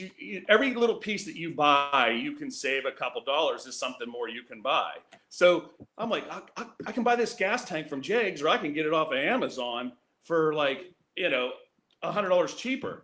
So I buy a Ginsu gas tank, 20 gallon, because I figured I'd need all of it, and ideally 20 gallons in a gasser, you're not going as long as that tank is. You need out at least 80 to 100 miles. So and they make them more comfortable. So I buy the tank, and we make it through most of the trip and start smelling gas. We're on our way back from Cordova, heading back to St. Louis, and we pull into it. Starts leaking really bad and broke the seam on it. And me and my brother, I'd get the rooms. He buys the gas. We pulled into this little gas station. And he's pumping it in, and the gas is just rolling out. He's screaming, "Let's go!" I think we had like 25 miles to the hotel, and he's like, "Let's go now! Let's go now!" So we all jump in our cars. We head up down the road, and that's when Hot Rod put us on the worst road ever. It had these little bumps, like ba-dum, ba-dum, ba-dum, for like I don't know however long the whole time. And we're going down the road, and my man boobs are going, and it's endless. It's relentless. And there's gas. I've got that video. Like gas. Was that? I've got that video. Oh yeah, I sent it to you personally. You're not supposed to put that out. You know that. So we're rolling down the road. My brother's a worrywart, God love him, but he's like, "Oh my God, that gas!" and it's just dripping out the back. And I think he's really worried about the money he put in the tank and not the hazard that we're creating. So we look over, and here comes this old Cutlass with this family, and they're all smoking in this thing, and they're just cruising up next to us. And we're looking at them, and they're looking at us. And my brother goes, "Oh my God, they're going to throw that cigarette out." And we're like, "No, they won't." And he's like, and then we slow down a little bit, and they just keep on going, and we're just dripping gas everywhere. And we get into St. Louis, and he's like, "We've got to we need JB Weld or something. We got to fix this tank." We're discussing it, how we're going to do it. And all we got to do is make one hit. pull over a grate at Walmart, and there's just gas running out of the thing. I told my brother, I don't think that this is a good idea. The DEP is going to be here in a minute, and we're going to be paying for a cleanup because we're putting all this gallons, well, I wouldn't say gallons, but a lot of gas down this wash drain. Oh man, but it was just to me that was a fun time. You know what I mean? Just trying to make that thing last, and that's probably one of my more memorable ones. There's probably more that I'll come across, you know. But last night, you know, going through, you said send some photos, and you do these events, and you don't realize how much you miss when you're doing them and driving, you know. So you're taking pictures, and people send you pictures. And I'm going through my photos. And I'm like, oh, that was a good one. I felt like the old guy at home drooling on himself, just like going through all these pictures. I actually felt like Mike there. You know, he's that age. We all know that. So I'm like, this is what Mike feels like sitting on the couch, you know, while he's trying to do a video or whatever. So I'm just scrolling through pictures. I'm like, oh man, there's so many that I could do, and so many memories that you've made with these people. You know, it's just incredible, you know, and for one of the years, you know, the first year Mike was there, he comes rolling in with the ugly duck. And I looked at that car, I walked in, I'm like, oh, check it out, man. That's cool. We put all this time. I looked at that thing, mechanical injection, and they're fumbling with it, doing this. I'm thinking, there ain't no way he's making it till tomorrow. You know, and they made it, you know, give them credit, you know, and the greatest people I got to meet all these guys through that, you know, and just to chit chat and jerk each other off. And, you know, I did, so everybody knows, I did not protest Matt. That is not true. I've had other kind words to say to Matt, but I did not protest him. I'm in a completely different class. A lot of people, we've been jerking about this for however long, and people. Oh my gosh, it's been years. They've been texting me. They text me like, "Did you really do that?" I'm like, I'm not really that kind of guy. He wasn't in my class, and I had nothing to gain or lose from it. All good fun. All good fun. Except for the fact that he's knocking his daughter over and pushed out of the way for her third place contention. I mean, the poor girl's still in the home taking medicines and stuff. I offered to buy her fourth place flowers. You said none. Yeah, I know. She like that. You know what she said? She goes, Matt's got a lot of fourth place flowers. He can give up a couple. You know.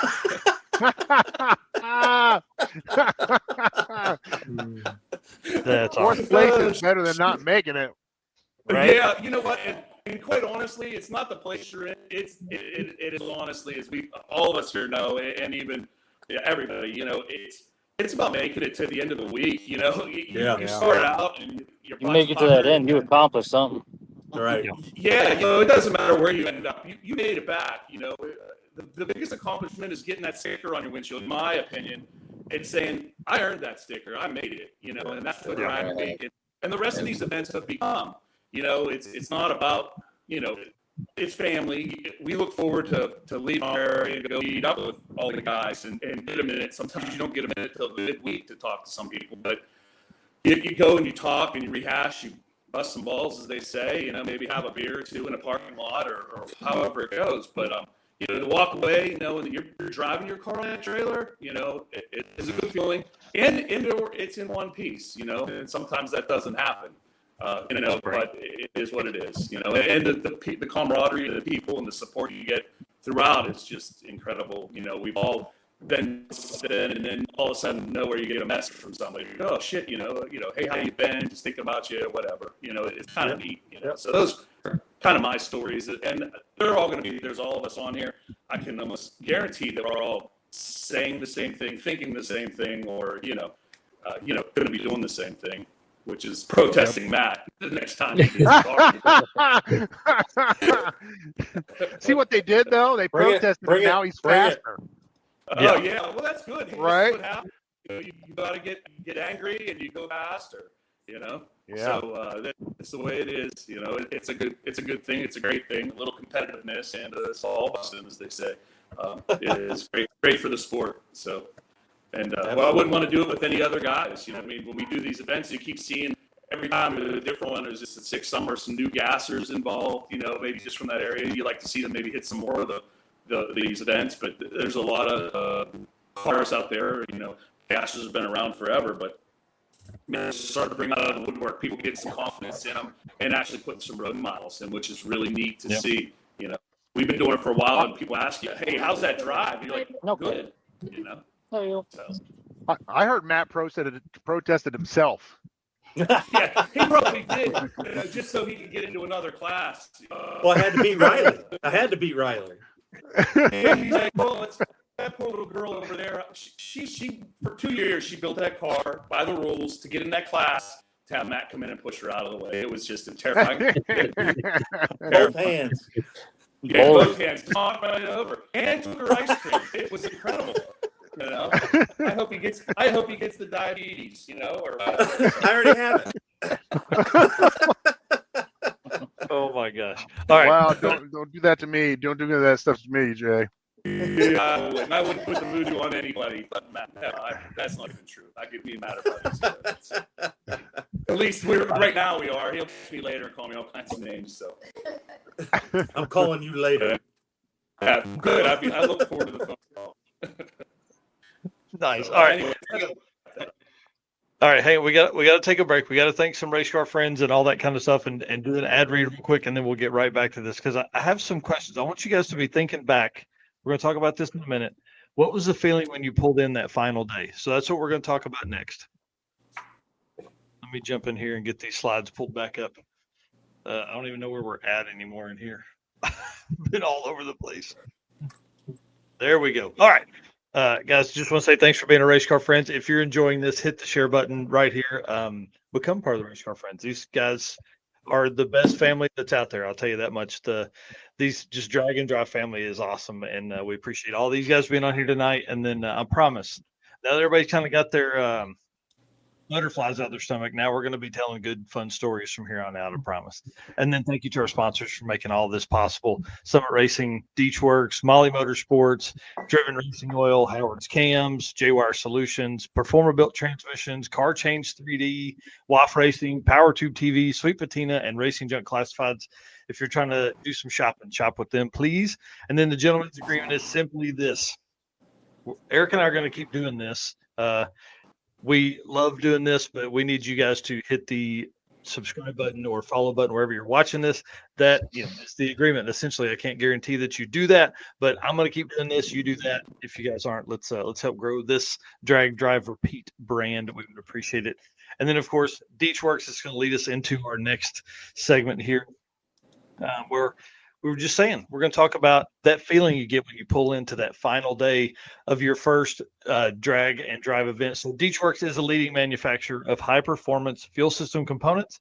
The DW product line includes fuel injectors, fuel pumps, pump modules, rails, regulators, filters, lines, and fittings, plus surge tanks, all engineered to support power levels ranging from 400 to 2,200 horsepower. Since its founding, Deechworks has been committed to delivering quality, innovation, and precision to the automotive performance industry. Every product is built to maximize reliability and efficiency, ensuring optimal fueling solutions for racers, tuners, and performance enthusiasts worldwide. With a focus on engineering excellence and industry-leading customer support, Deechworks continues to drive the future of high-performance fueling. Find everything at deechworks.com.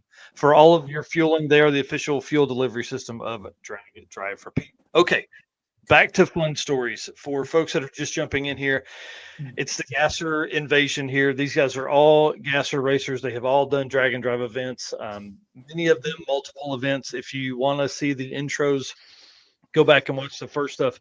What we're going to talk about now is kind of that first event. So I want to give a backstory real quick. So in Race Week 2020 was my first drag and drive event to attend. I took the NARCS cart, obviously not a Gasser. Took the NARCS cart. I didn't finish that one. We struggled throughout the week, or actually Race Week 20, I saved Jonathan Stonecipher on the roadside, ended up DNFing on that one. My second attempt was Race Week 2021, where we broke the transmission. It just kept getting worse day after day after day, and finally had to park it and jump in another car and ride home, completely missing the last day. So, sick week 2022, I got to ride with Justin Chestnut, who is in a Model A sedan with a blower, small block car. This car is a ton of fun. Big shout out to Justin for moving to Florida from my local area here in Northwest Arkansas and allowing me to come down. Him and I had never met in person, had been to some of the same car shows, all that kind of stuff. He moved to Bradenton, Florida. That's where Sick Week 2022 started, and jumped in with him, and I was his co-pilot. And man, it's been a ride ever since. I was talking about Drag Drive before then because I had done it, but after that, it really changed everything, and that's where we ended up today. So obviously, with the Gasser stuff that's coming up, Matt Donovan hit me up in a post the other day on the Drag Drive Repeat Race Car Friends Facebook group and was like, "Dude, when are we going to do a Gasser show?" And that's why we're here. So I love having you guys on. I love hearing these stories, but I want to know, when you pulled in that final day, from your first event to finish, what's that feeling? How can you describe that to people that are out there? Relief. Yeah, relief. I wanted to hug everyone. I wanted to run around saying, "We made it. We made," because we had some struggles throughout the week, but man, it was an amazing feeling, and to see all those people pulling back in really made it just warms your heart to say it in another way. I know that first one when we pulled in, it was like, oh my God, we're pretty much freaking retarded, but that was awesome, and need to go sleep for about 2 weeks.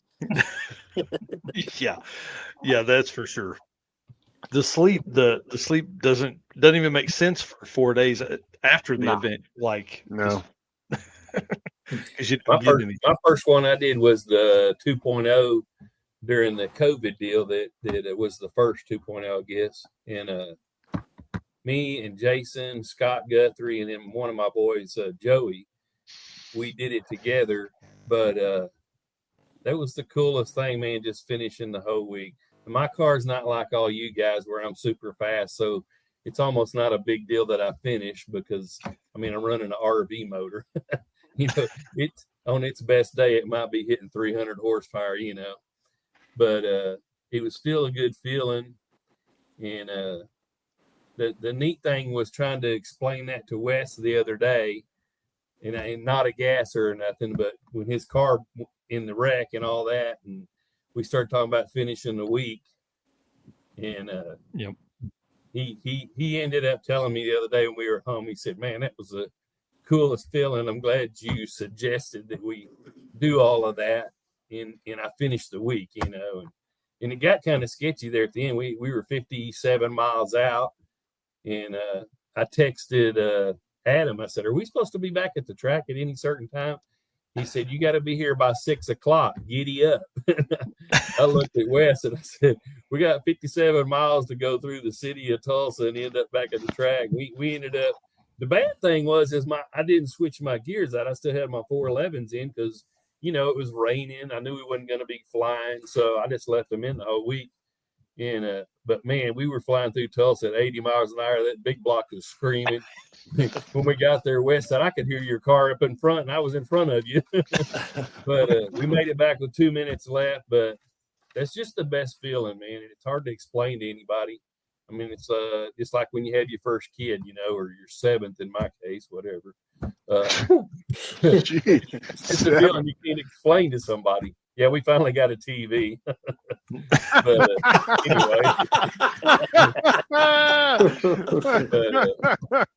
anyway, it's always a good feeling getting back. And I've only not made it on one of them, and that was rear end trouble. And I couldn't find the parts down there in Florida at Sick Week that time. But anyway, yeah, it's hard to explain that feeling, man. I think it's kind of sad, when you get back on the last day. It's you're joyful because you're back, and you made it, and the car's still in one piece, hopefully, and not taped together and band-aided, but you realize it's over. You gotta make one more pass, or maybe you're in a shootout or lucky enough to make a couple passes, but in 10, 12 hours, you're going to be, having some pizza, drinking some beers, watching people get some awards, and then it's done. You're going to load up and go home. Yeah. That's the sucky part for me. It's I look forward to it for, however long the event's going to be, however many months it is till I get there. For me, a lot of the fun is in the preparation to even get there. But it's the last day that it's just kind of like, damn, this sucks. I got to go back to reality. Yeah. Yeah, I get that feeling at the last route stop. Yeah. you're making that last drive. It's typically 20 to 50 miles from the track, and you're just kind of like, dang, I'm not gonna see cool cars at each gas station and restaurant when tomorrow. Right. And even when you're changing the car over on the last day or the last morning, the sense of urgency that you had from, Monday, Tuesday, Wednesday, Thursday, or, if it's a 3-day event, Thursday, Friday, Saturday, or what have you, the sense of urgency isn't even there anymore. It's more relaxed atmosphere. Maybe the fast cars are going later in the day. And, it's just kind of like, it's a somber feeling that, this is all going to end. And it just drives you, or for me anyways, it just drives me to work harder so I can make more events. Or I can share my experience with everybody on the Book of Faces and can hang out with all you guys and everything when I can't be there. But it's just it's for me it's just kind of it's a bummed out deal. It's over. It's fun. Oh sure, we got a plaque or a trophy. That's great, but I'd rather do 3 more days of this. Yeah. It takes me about a week getting back home to not be looking for other racers, or you see a trailer and you're trying to catch up to the trailer to see what's in front of it. Have you all trailers? Man, every time. It's like Stockholm syndrome. Yeah. Exactly right. You get tortured and you want more. Yeah. And then you get done, and in our case, like say sick week, we've got almost 2,000 miles to drive home. And then you got all that time to think about everything you just went through. And it's almost, I don't want to, it's like borderline depression. It's kind of like, dang, this sucks. It's over with. The hangover is for real. It is absolutely is. And then you got people, like I don't know, let's say Jay, that just provokes you constantly and pushes all your right buttons. Hey, Matt. But yeah. Matt. And then we got Captain Orange Helmet over here. Yeah. Yep. I have to lock this up at night so Matt doesn't come steal it from me. I didn't tell you I was coming next weekend, and I'm taking that home with me. The common thing you can tell everybody who's not done it before is if you ever do one, you'll not ever want to miss another one. That's exactly right. I don't know. It's weird how it just gets all in you like that. Exactly. It'll change your life, and people think we just say that, but it does. Kind of screws things up all the way around. I think there's something about being in a group of like-minded people and all chewing the same dirt. Yeah. You know what I mean? You're all going through the same struggles. You're all having the everybody's got to change their car over. Everybody's got to get something together. Got to get better gas in it. You all have this list of stuff, and you're all following the route, and you're all staying at the same shitty hotels, and you're all at the same track, at the same heat, the same, all the same stuff. So by the end of the week, you're all buddies, your family, Right. And keeping in mind the cars that we run, the Gasser class, these things are not meant to go down the street straight, let alone go down the street straight at 55 or 60 mile an hour pulling a trailer, or the tail of the dragon. That's going to be a blast. That's going to be 6-point turnarounds for me. I don't know how sharp your guys' car turns, but mine don't turn sharp at all. Yeah. I'm going to put 2 brake pedals in it so I can just left turn, right turn. Yeah. You may have to. Six Smokies is going to be interesting for sure. Who's saying 80 cars are signed up? Who's that saying that a minute ago? 80 gassers. 80 gassers. There's 80. The number that I have also been told, and it's a reliable source, is we're right at 80 gassers right now. Wow. Does it rhyme with Derek Putnam? Man, that's a lot. Can you see those going down Nashville? How awesome is that going to be? Oh, correct. And now you're the I don't know, let's say 15, 16-year-old kid that's running around in a, like you said, Firebird or a Mitsubishi, and you think that's cool, but then you see these monstrosities coming down the road at you, and that's to me the neatest thing. All of our cars are so unique and have so much personality that they're unlike anything else that we run with on these events. The Unlimited guys, hands down, the fastest and biggest ball swingers on the planet. Mm-hmm. Yeah. And there's not a bad car in the entire lineup, but when you get to the Gasser class, it just kind of seems like everybody, it's either Unlimited or Gasser. hot rod. They all migrate to the fence. They all migrate to the starting line. They want to see how fast these old pile of shit go, or do you actually drove this for 1,200 miles? What's wrong with you? Yeah. Well, I hate money. And I all don't know the what to tell crazy, you. noisy, smoky gassers. And every Right. car's got a different story on it.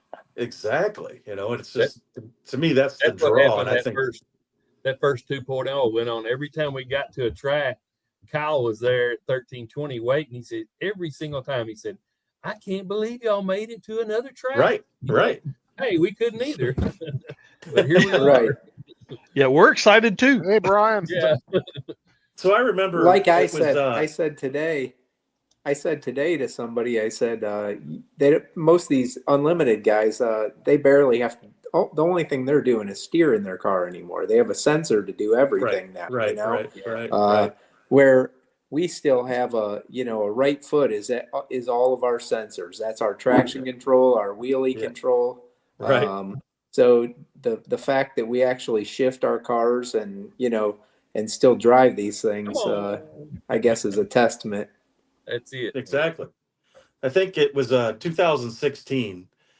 We were at it was just after the awards assembly, or just before the awards assembly there at National Trail.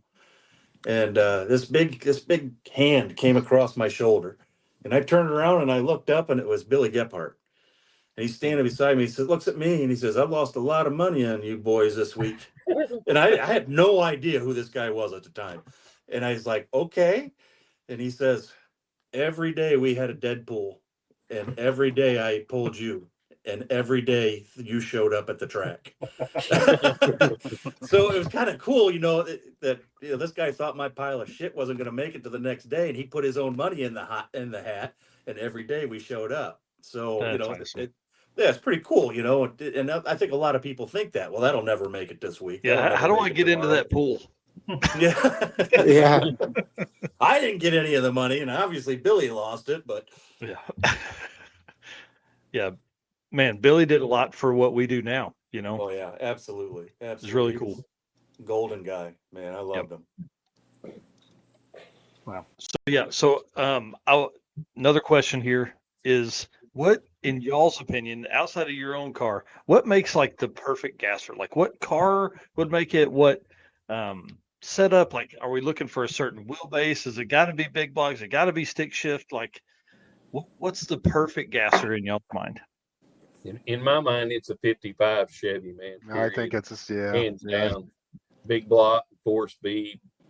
Yeah, I mean, I'm a Dennis Ford guy, Dennis but I has agree. a beautiful 55 that I wish he'd get back out. But man, I just fell in love with that thing the first time I saw it. But yeah, 55 Chevy. Yep. I love the Ford 55. But Ford guy here, but I agree. I think the quintessential gasser is probably 55 Chevy. So the first car that was a gasser that I fell in love with was from the 1977 or 76 movie Hot Rod, and it was the Primer 41 Willys. Yeah, Willys. And from that point on, that was always Willys. the car I was after.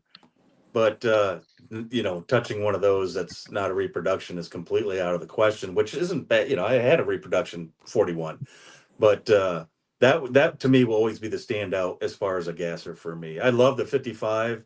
I love the 33 Willys, the Anglias.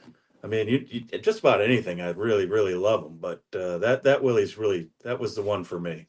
Yeah. Can I change my vote? I think you're right. I think 40 Willys is probably it. I'll put them in as a tie. Yeah. Right. Does that have to go Anglia, Willys, and then the 55? Pretty much. Henry J. Yeah. Yeah. Oh yeah, Henry J. And you look back at these cars, these were the cars that people were building because nobody wanted.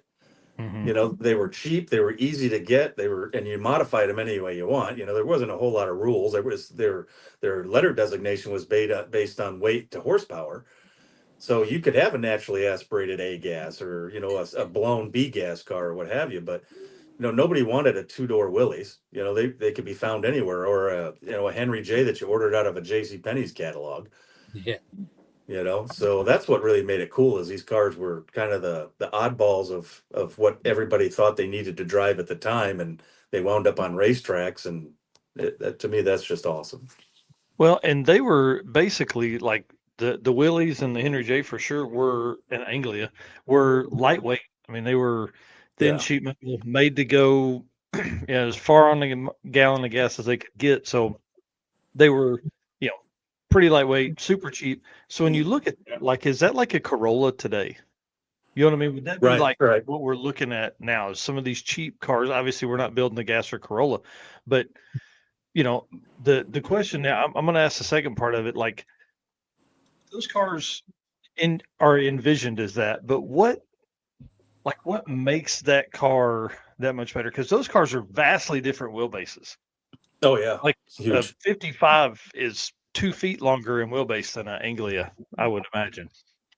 Yeah, the Willys I think is 104, and I think the 55 is 121 or something like that. 119. Yeah, my 33 is 100-inch, and then our 40 Willys is like 104, 105, and then I know the Anglias. I help some guys out with some Anglias, and they're like 92, 93 inches usually. So they're a handful. Yeah, you get into something like that, the ass end's trying to pass the front end. Yeah. So we run with some guys that are they go like 480s, 490s in those Anglias too. Golly. So they're taller than they are wide. Line. Yeah, there's a question in the next segment that's asking about that. Is like, is fear a little bit of why the Gasser works like it does? So we want to answer that next. But Jay, I know you've got, what's your car, 55? Yeah, can you guys hear me? Yep. Okay. Yeah, I got that 55. But yeah, the element of fear is always there a little bit. You know what I mean? At first they're a little sketchy, but the more passes you put in them, you get comfortable with them, and you know their little quirks and what they're going to do. Like Jeremy had said earlier, you use the tuning with your foot, so you know not to launch so hard if it's going to, wheelie real hard, so you leave a little easier, and you do it that way. You know what I mean? Like they're definitely a different breed to drive. If you get them good and get the suspension dialed in, like I said, you get used to it and they work well, and they just make a pass. Look, trucks were built on that kind of chassis for a long time. Like up until the 60s, you could still get a solid front axle. Right? I guess you probably still in like a big, a 1-ton truck. Some of them still had solid axle a few years ago. So like the suspension, I guess, is set. It just always looks so violent, man. It always looks so violent. Especially Reggie's. Reggie's is like the back's trying to jump over the front, come around it. It's fun sitting back at the starting line watching Reggie go. Yeah, the worst thing I ever did was put one of those anti-roll bars on there because it straightened the whole car out. It wasn't nothing to do, man, but shift gears and drive. Yeah, nice. It was boring. I always say that with my other cars that I race. They don't interest me as much as driving the 55. When it was down for 2 years, I was like, everything else is so uneventful. It was like, but you couldn't wait to get back into the seat of my 55 and just, wheels up, steering the wheel a little bit, get the corks just launching sideways a little, it just was it's a way better feeling. The aggressiveness of it, it'll turn a low, 1.3, 1.9, 1.29, 60 foot feel like, crazy, Yeah. So it's definitely a fun ride. It's the whole in your face attitude, Oh, I mean, for sure. The car, straight axle from that era is never meant to go more than 45 mile an hour, and we're running these babies, 120, 130 or more. Yeah, 130 or more. Loose kingpins and all kinds of shit going wrong in the front end. Yeah. Well, the faster like in my case, the faster I started going, the more I paid attention to that stuff. And yeah, me too. Reached out to Bill at WAC. I pulled the one axle out. I said, "Hey, Bill, I need an axle that's gonna put up with what I'm gonna do, and I'm gonna feel safe." Like it's crazy. Especially you start doing some wheel stands and they come down and they just bounce hard, and sometimes you're on the pedal on and off depending on how violent it was and how high it was. And we've been ours 4 inches this year. 4 inches we've bent that front axle. Yeah. I've got a nice collection of bent axles stacked up on the wall in the shop. Yeah. Matt, you drove yours after that, right? Like you did that like halfway through the week or something, right? I did it on test day before the week even started. Mm. So that was entirely my fault. I put a MSD 7 Pro 7 or Digital 7 or whatever ignition in it, and I pulled 20 degrees of timing out on the trans brake. But I never looked at the counter when I decided to put it all back in, and the counter was set at 0.8. So as soon as I came off the trans brake, it threw 21 more degrees timing back into the thing, and it stood it straight up onto the trailer hitch. I tried to pedal it, and I grabbed second, but it had coughed because I think the carbs had got some fuel in it or whatever, sloshed some fuel, and it comes slamming down on the ground and bent the front axle 4 inches. So we went back around to the pits. I mean, it steered fine, but the wheels looked funny. So we strapped it to the axle or strapped it to the car trailer, and we used the bottle jack, and we just kept jacking it back and forth till we got it straight enough we could get a 2-inch piece of Schedule 40 pipe behind the axle, and I clamped it with 4 big, huge U-clamps or whatever, and we drove it all week that way. That's awesome. I remember talking in one of the parking lots about that, and you were talking about, man, who were we hanging out with? It was, I'd walked up to somebody else's kind of gathering, and then you pulled in. That was at Gainesville, wasn't it? I think so. Yeah, I think it was in Gainesville. I don't know. After day one, I lose track of wherever I'm at. Do you guys run into that too? Like where it's just like you're on the trip. Like I have no idea what city I'm in, where we're going, or anything. How I remember the days is the hotels that I stay at. It's not so much the track that I'm at because I'll forget the track. I just take pictures of the slip, hand it to Tanya, and I'm on my way. But it's okay. Where did I stay Tuesday night? I know I stayed here and here. That must have been Bradenton. Okay, you stayed at Bradenton. All right, last question. Then I'll ask this, and then we'll move on. Do you guys book hotels during the week or before you go down there? I go before I go. Yes, I'm pretty bad. Yeah, I'm pretty bad at just going with the flow, and sometimes it bites us. I've taken showers in Matt's hotels before. But usually we'll try to get something on the way into a place, and it kind of depends on who's going with me. I mean, if my dad's going with me or something, then we definitely get a hotel. If it's one of my boys, then we're good a night without one. So yeah, I'm trying to get back here to show how Reggie sets up. Oh no. This is how Reggie sets up his hotels. We just, we're low budget, man. And that first year, in order for us to go, we had to camp out. Yeah. And we like camping out anyway, so it was kind of neat, but it was pretty primitive. Now, I've made fun of these guys so much the other day on the Mega Week. They're a bunch of glampers, man. They turned into glamping instead of drag racing. I love them all, but man, all of a sudden I've got 13 or 14 of the best friends in the world, man, that we do all this together with, and it's just a blast. I remember that first year though, it was us and maybe 5 or 6 others at each track that would be camping out each night, and then a few more the next one, and a few more, and now there's just a lot of people that do it and have a good time, just like Rob and his little camper, man. That's the way to go. And I'm getting ready to have it. I'm hoping I have my teardrop ready for 6 Smokies, and but that little trailer I've been pulling behind there for years now, and it seems to be all I needed. I got hot water on there, and a nice memory foam bed in there. So what else do you need? I'll be coming looking you up. I got a toilet this year. That was pretty cool. We'll come find him. It folds down flat. I'm hoping it don't fold when I'm sitting on it, but anyway.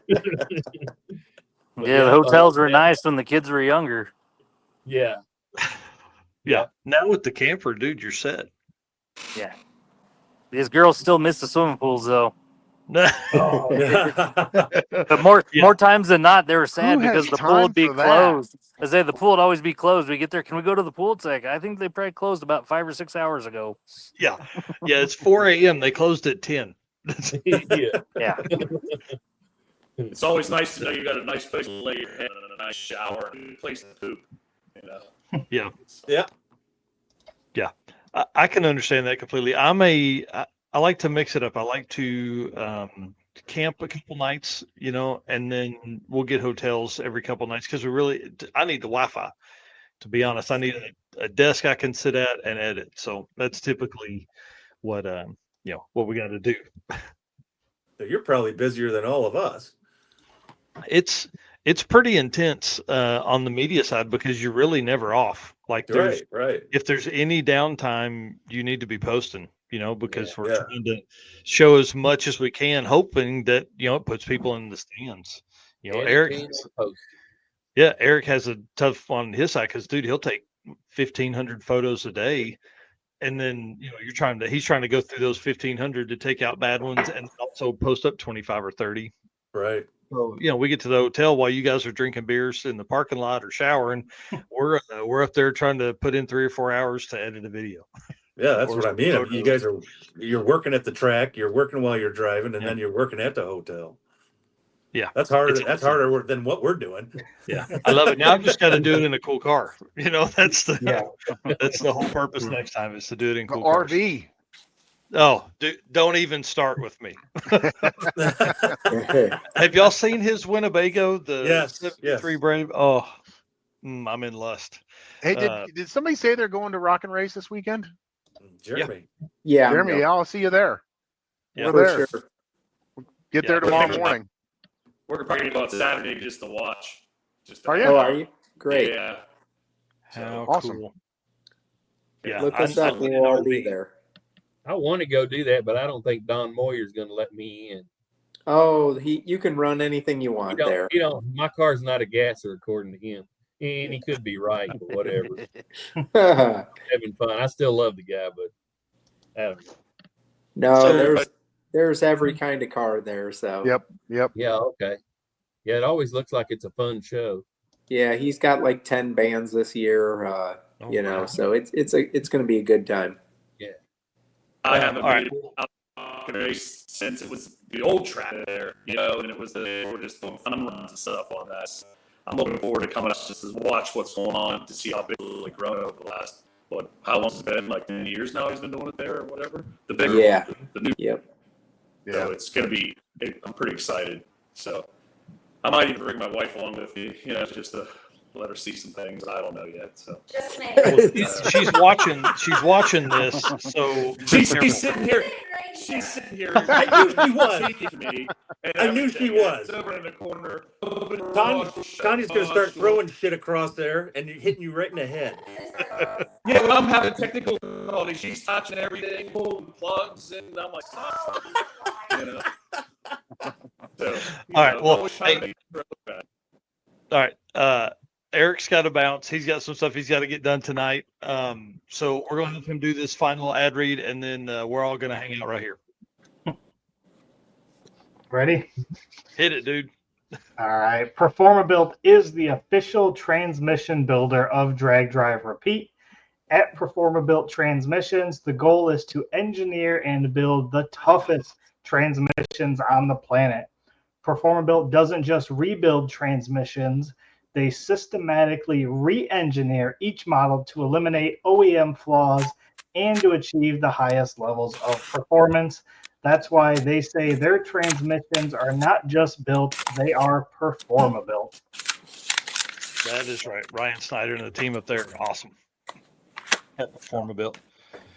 All right, you fellas have fun. Thanks for joining. It's been a good time. Sorry I can't stick around the rest of the night, but you guys will have fun. See you. Thank you. Thank you. Good night, man. Yep. See ya. Man, I appreciate everything he does for us. He's one of the hard. Oh, he's still on here. No, sorry. Let me say that before you could hear it. All right, back to it. So during the Performabuilt segment, I want to talk about the State of the Union for the Gasser stuff, right? But first, I want to talk about this comment right here. Jason Schaefer said, "Ask him to give advice about how to finish for all the new Gasser newbies that will be at Smokies."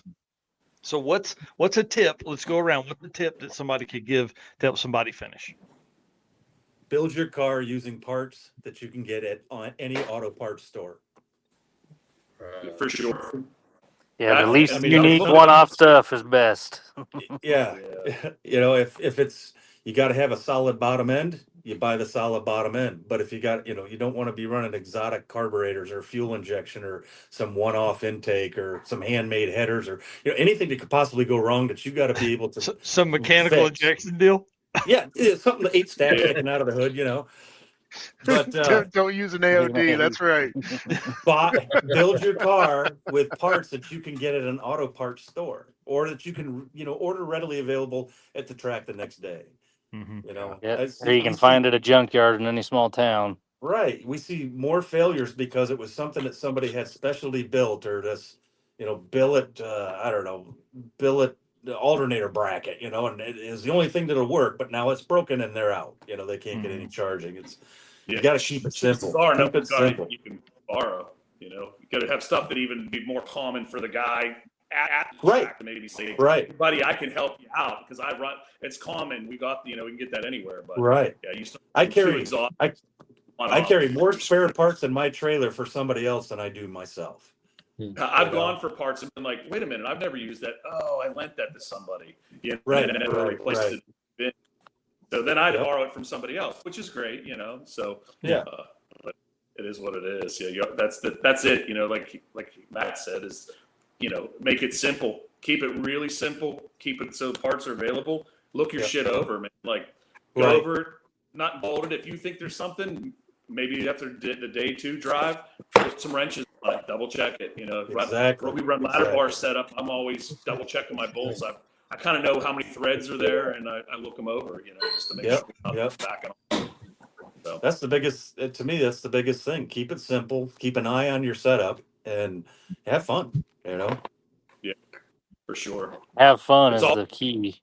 Yeah, it's Yeah, I all don't fun. think, yeah, no, none of us are going out there to try to win, you know, the first time out or try to take first place. You know, it's all, let's go out there and have fun. Let's razz each other. Let's have a good time and help each other get to the end, you know, whatever it takes. But yeah, keep it simple, you know, keep it simple and have fun.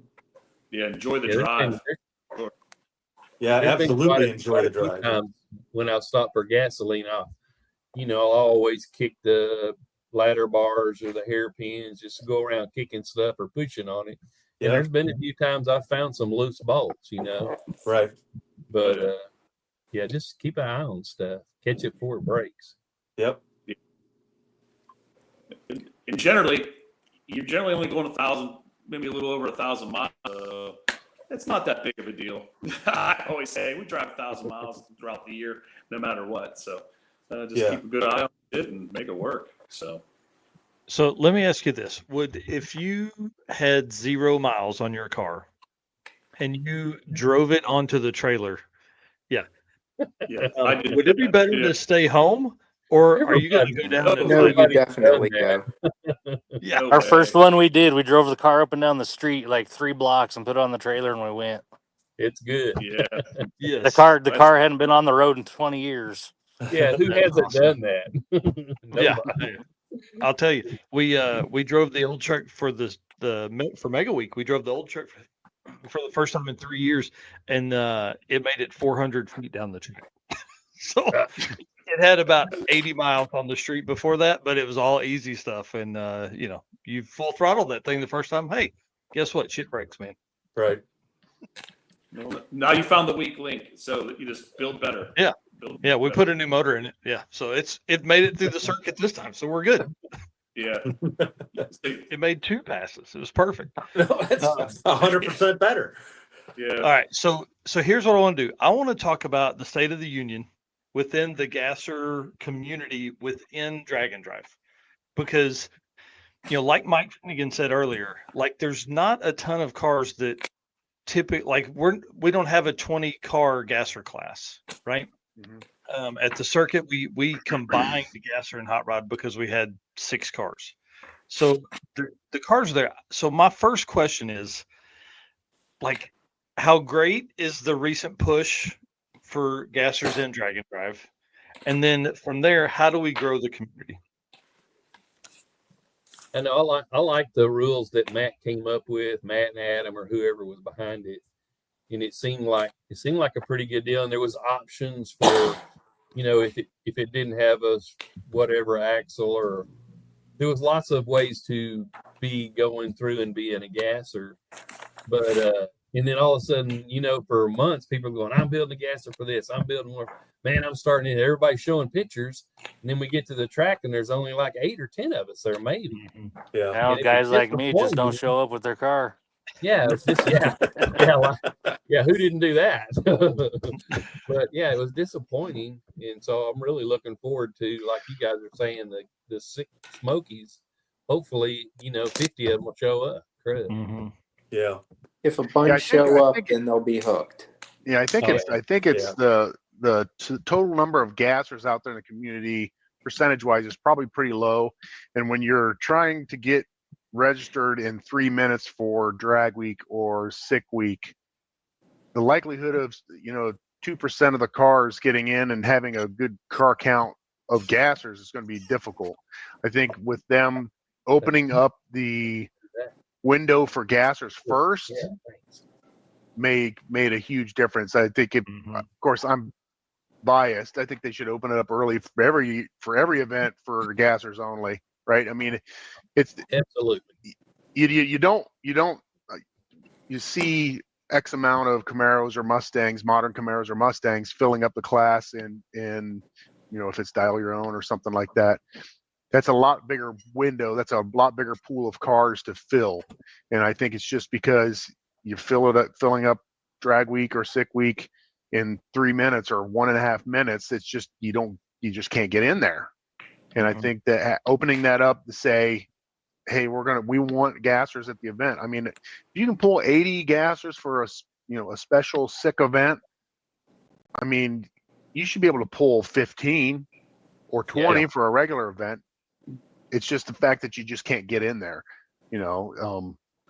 We've been lucky and been able to get in there for drag week. You know that if you show up, drag week is never filled up ever. And we didn't even register for drag week because we didn't plan on doing it until they announced, the tracks. We just showed up late in that day and got in because only 360 people showed up or something. They'll never turn anybody away either. Drag week, if it's got to go a little over, like it's all the years I've been doing it. However many that is, it's a ton. They've never turned anybody away. It's never filled up. But I would have to say, like last year drag week, in my recollection, I think we had a pretty big gasser field. It wasn't a ton, but it was more than normal. It was more than the handfuls, and there was a lot of them were getting pretty quick. So I was like, wow, there's a lot of cool cars. So to open it up for the community, I think like Mike had said, it's just it's kind of hard to get them all there because it's not specialty towards them. And I think a lot of guys don't really, I've talked to guys over the years that have gassers like, I wouldn't take mine on a trip like that. I don't know. Yeah, that's what I was going to say. It's like they get a little sketchy about it.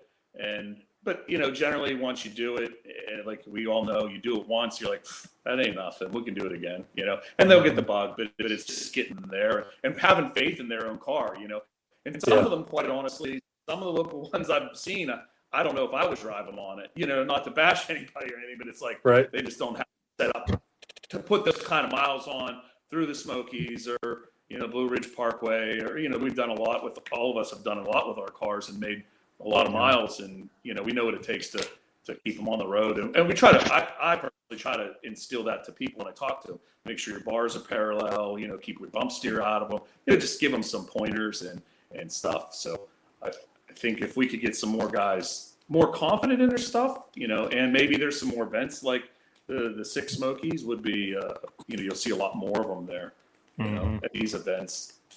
I wonder sometimes if it's a generational gap. I mean, none of us are spring chickens. Let's face that. Speak for yourself. I'm 23. Yeah, whatever. Lies. I nailed it. I said there was going to be stories, laughter, and lies, and you just did it. But a lot of the younger generation, you've got the LS power plant, the Coyote power plant, this modern fuel injection. You've got everything going, and the last thing they're thinking about is, building something that's got a straight axle, nose high stance, and steers like a dump truck, and drives. It's like a parachute, going down the road. So I don't know if maybe that's part of it, or like you guys had hit on, it's it's tough getting them involved when the sellout goes so fast. Yeah, I kind of feel like maybe if they had, each class had a bucket to fill, it wasn't just first come, first serve general.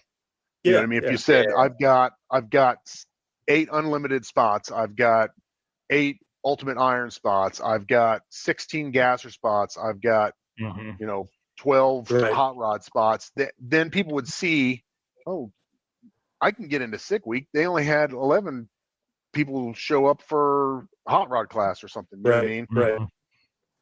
If it wasn't just a free for all, I think, but God, to be able to handle that, I mean, Mike, you know how hard it is to put these events on. I don't know how you'd even begin to do that. Nope. That sounds fun. That sounds like a whole lot of fun, but we're probably not going to do that. Yeah, I don't even begin to know how you would do that. But here's the thing: you're on the right track, though. Right, for like DYO, hey, we're going to take 150, or Street Machine Eliminator, we're going to take 150. Like, you're not going to do that for that class. But for something like Six Smokies or Mega Week, they can do that because they want, they're pursuing that class. They're pursuing those, freaks, the street freak cars. They're trying to get those cars built in. So you can do that. You could have that as a weight, Terry Scott says, I don't have a Gasser, but my Coyote Swap Galaxy will be there. That's what's up. That car is a blast too. That car is awesome. So what's your that guy? Yeah, what's your late model engine? I know Rob is probably ran the newest engine setup in a Gasser style car. What's your thoughts on that? Keep the hood closed, don't care what the engine is, or it needs to be period correct? I'm well, the class of getting people out. Yeah, you think about that. I remember when Sega started, and the rules for Sega are strict. Yeah, and I remember when it started, I'm like, man, are they going to get people to sign up for this? Because I mean, the wheel tire combination, I think like even AGAS has like if you have to launch with the wheels more than 12 inches off the you know what I mean? Very strict. We've looked at it, and I mean, ultimately, eventually, I would love to field a Sega car, but the number of cars that are in Sega now, and then especially like the Superstock classes, I remember when they started those, there was like 3 cars. It is amazing what they've done. So I'm a kind of a purist kind of guy. I'm like, I kind of like the drag week rules and the sick week rules. I like the limit on the engines, even though the hot rod drag week rules did limit me on what I could build for the Fairlane when I did decide to build a big block. I mean, I always wanted a Boss 429 engine, but they had 68 or older for the Fords, you know what I mean? And so it kept me from being able to build that engine. That's changed now. Not to jam on anybody or anything. I mean, I'm just, speaking, I don't think an LS is like the purest of Gasser stuff. They're the fastest, probably. Right? They're super fast. Sorry, Rob. Rob's been the fastest of anybody out here. Oh yeah, absolutely. In the Gasser. Yeah. I mean, I'm a Ford guy, but there's a reason why everybody runs an LS engine, right? I mean, because they're fast, I like the NA for B gas, and I like the root style blowers for A gas now to say that, we tried to make it to Mega Week. We made it with a camper, but we didn't make it with the truck because we didn't get there in time for tech, but we put nitrous on the truck because it was allowed. So I think there's markets for that. I think that I like the older style stuff a little bit more, but we were planning on we tried like hell to get to Mega Week and be competitive with a 200 shot of nitrous on the truck, Yeah. So you can't. Does anybody know the rules? I know Tom put in like an outlaw gasser. Is that just because my blower loves nitrous? I don't know. dual power adders. I like your style. I think probably the outlaw class will be whatever goes. You know what I mean? They're not going to restrict it. So Gasser Right. got it on there. They're not going to. They want to see the same thing everybody else does. They want to see fast shit. You know, like Right. what Right. it's going to do Violence. faster. You know, Yep. So Right. that's why it's going to be the outlaw class. I don't know what kind of rules. The other classes already have a good set of rules. So that one being outlaw is going to probably be whatever it is. You know, like Which is cool. Yeah, which is Right. great. You know.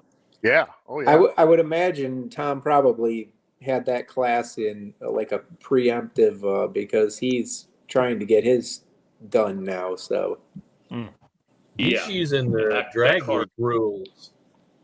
Pretty right. much drag week rules. That's why I'm a little bit worried about even going, because I have a chopped top, so that knocks me out of both of them, and I have no fenders. That knocks me out of both of them. That puts you in the out. Yeah, but we talked to them before about that. The body alteration thing is more of they don't want like the like a 40 Willys in there with like the pro mod style body and stuff like that. Right. I'm hoping I can slide in down at the bottom. He says, or fits the spirit of a gasser. So I'd say yours fits the spirit of a gasser. I mean, very much so. Your chop top is no aerodynamic. You know, you have a brick. You have a brick also. This is the same argument that I had with Keith Turk and David Freiberger with the 41 Pontiac. That car had zero weight advantage, had zero aerodynamic value whatsoever to it. Right. They told me I chopped the car, and I said, no, it has all dimensional glass in the car that was from the factory. There is no shortening of the roof line. They still knocked me out of the class because the car had been chopped in half. I said, that's funny. I've never heard of a car chopped in half. I've heard of them cut in half, but you know, I lost that argument because it still fit. It still fit the spirit of the Gasser class. But the protester won their way, and I got knocked to hot rod, and unfortunately knocked Jay's daughter out of contention. But anyway, right. Thanks for bringing that up. Jeez, it's like haunting. But anyhow, I just be careful, Mike, because they'll tell you one thing sometimes, and then they'll pull you aside under a shade tree and say you don't fit. Yeah. So keep I do like what Matt did with Mega Week and making a list, and the number of items you have on that list moves you up on that priority. That I kind of like that setup. Yeah.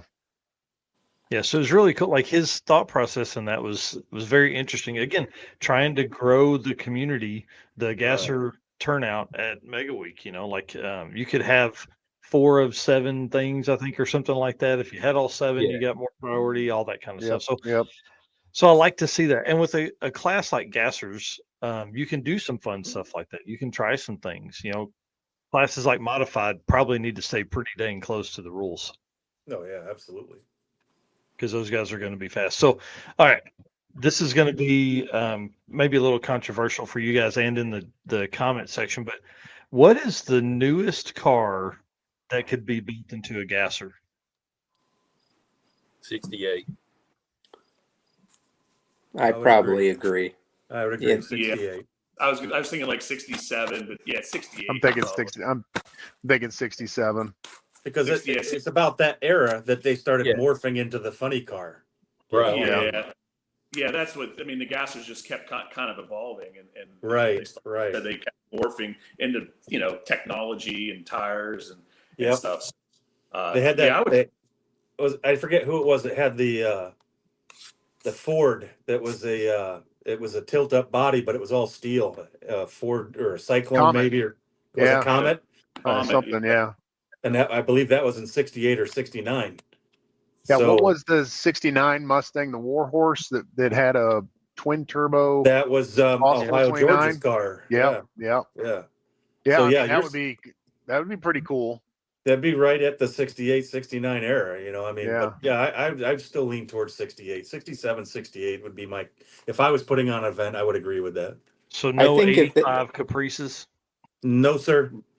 No. I would say if they open it up to that, we'll end up seeing a Fox body like Adam Hodgson or something. He'll just jack it up and come out and kick everyone's ass, and take all the fun out of They're it. like, But that's not a gasser. That's just long travel front suspension. right. That you It's turn just a the no prep coilovers car. way up. But it looks like a gasser when it's under full throttle. Right. Yeah, that's right. That's right. True. That's fun. All right, so that actually leads into my next question: is Finnegan's front suspension? I was hoping he would Oh, put geez, back on you're here gonna go right there? now. I mean, I think we have got a to. trophy truck suspension under that thing. Yeah, so that's what I was going to say. I feel really like it fits the look, but would drive way better than a solid axle at that kind of speed. Now, Rob Lipinski's probably the only one that can kind of talk to this about going at that speed with that kind of front suspension. So, what's y'all's thought? I mean, not right or wrong, but like, are we going to see that kind of stuff as we move into the future? That one was enough for me. gassers. I hope not. I got A-arm suspensions going to go into my Falcon now instead of straight axle because of it. So, what kind of speeds? What kind of speeds have you been? I've been 171. Okay. So, yeah. Besides being a brick up in the air, pushing the air is more of the problem than anything. Yeah, we're in the 150, 160 range. So, with a straight axle. I forget that you run that car. Yeah. So when I was working for Dennis, we started the build on Tom's Nomad, and I pretty much did all of it up till they started doing the chassis stuff. But I mean, I'm not going to say what the plan is, but it's super, super trick because he's wanting to go over 200 miles an hour. So I guess that's the argument. If you want to be safe at that speed, you got to change up the whole gasser deal. I don't know. So, I mean, is it still a gasser, or is it just a cool evolution to the gasser? I don't know, man. I think that's where the rule might have to, like that outlaw class that Tom had come up with, that he had come with for the Six Smokies, is maybe that's where that kind of stuff would fit in at. It's still a great class, but now you're taking a gasser to a whole new level with a whole new thing. Is it still a gasser in spirit? But what are you looking for? You know what I mean? It's like that. It's like limited part. Like you got the regular Mustang, and then you got the limited Mustang. So to me, I think that might be where the rule changes, or maybe there's an added class. But then again, that'd only be for one or two cars. So it's something that everybody would. It's going to be an argument no matter what. In my opinion, a gasser should have a straight axle. I get some of the safety stuff, but guys have been going really fast with that stuff, and you build for that. I mean, if your car's a brick and you want to go 200 miles an hour with it, well, maybe a gasser isn't the best way to go to begin with. Right. How do you go 200 miles an hour with an 850 cage? Yeah, but you know what I'm saying. But yeah, there's a limitation to everything. You know what I mean? Like, yeah. So to me, it's always going to be. I like the old school stuff. I've had front engine dragsters. Yeah, maybe it ought to be something that you couldn't get before 68, Yeah. Yeah, there were gassers that were A-arm back in the day. Yeah. I mean, but that's kind of where the class started. It was just a gas class and kind of evolving. So A-arms were in the mix, but again, so if you have an original style A-arm car, maybe, and then you got to move to the axle. You're starting getting into some of that stuff. And I guess I agree too with getting probably the most people in that we can also that at least fit the spirit. Like Mike, Keith came to me at sick week and he said, well, your car's a little bit low. And I said, well, I can raise the shock up. All I have to do is drill one more hole in the, and my car was fairly high in the front end. But he said, but with I had running boards on it, and with the running boards on it, it looked like it had a little bit of a rake to it. So I said, I'll change it. And I said, I told him right there, I said, it was one of those things that Mike's car has, it says fuel injection with, stack or, if you use the fuel injection, it has to be with a stack or a hat. It doesn't. And I love the way he used it to his advantage. There's injectors in the blower. It doesn't say you can't put injectors in the blower. So I say totally legal. I want to run him. If I want to beat somebody, I want to beat them at their best, I guess. So I really don't care what they want to do, as long as it fits the spirit. That's awesome. And I think that's probably those are all the right answers. I think that's one thing that's really cool about Gasser and what we're going to see, what we've seen in the last 50, 60 years of these cars being around, 70 years of these cars being around, is like now you have an entirely new generation of people that are getting introduced to this style. Like, I love how wild a lot of that stuff is. I love how it just looks like something that's not going to be in the parking lot. A lot of the cars, like you guys were saying earlier, are they're cars. Like, we're racing regular cars. We're just upgrading them to where they go fast. But a Gasser's, there's not a car, truck, any minivan on the market that has the nose high. Not one. Right. So when you pull in the parking lot, you see that, and you go, oh wow, okay, this is interesting. I like this. And then of course, there's probably not a quiet Gasser in the bunch. I know not here for sure. We might see a few at Six Smokies, just some guys kind of out having some fun with them. But I think it's going to be awesome to see what will this year, 2025, do for the Gasser community within the Drag and Drive community. Are we going to start seeing 25 and 30 of those show up at an event that have been built purposely to be street cars? Because a lot of times those guys are building them to take them, I would think. I don't know this Gasser community like you guys do, but they're building them to take to vintage shows. They're finding the neat, cool trinkets of vintage technology to put on those cars to show them. Like you would never show up to Sega with late model stuff on your car. But yeah, I think those guys search that out. They're trying to find that old stuff. I'm looking forward to seeing, I hope, a whole bunch of really nice paint jobs with some old-fashioned lettering, man, some hand lettering and shadowed in there, and some really cool colors. Even though there's not a drop of paint on my car anywhere, I still like to look at that stuff. And some really cool lettering, And I think Tom has given us a really good opportunity to show up. So I think if we show up, put on a good show, I think hopefully it'll drag some people along. Yeah. That's where the period not being so much period correct, a little more leniency, fitting the spirit. Gets a lot more of the younger guys nowadays, because get a lot of them. They think the cars are cool, but they'll never go back. The dinosaur technology, but they like that look. Yeah. They're not gonna know I think if we want more than 3 cars in a class, it's got to evolve a little bit. Yep. Well, and I'm all for period correct. That's what Sega's for. They're to the T, period correct, and And what year are they in now? 7 or 8 or something like that, of hosting their race season. So they have there should be that following of people that want that. Man, this is the way it was. This is how it's gonna, and because it creates a whole other level of hard to get there. But a guy with a late model engine that's fuel injected, that got an overdrive transmission, but drives that son of a gun everywhere. That's a dude that's going to also get a ton of attention when he's out there. Or like Reggie and his buddies who drove them from Florida all the way to Famosa drag strip to SEMA to back home.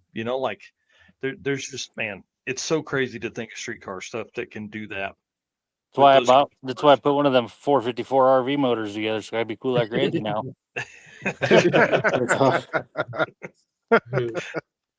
There's definitely going to be, like with the Gasser stuff, there's definitely going to be, different strokes for different folks. One guy might come in my car and look and say, oh man, that's cool. Maybe, another group of people are going to look at another car that's more technology, has more advancement in it, and be cool with that too, So you're always going to get 2 different sides of people looking at the Gassers, what they want, or what they feel, in their opinion, is what they want to see, or how they want a build to be. So, But you got to admit, when you pull in a gas station and there's a bunch of us there, there's just not a whole lot of people running over looking at the belly button Mustang cars. They're trying to figure out how this guy in the Model A is driving this thing and why he can't hear because his pipes are sticking straight up in his face.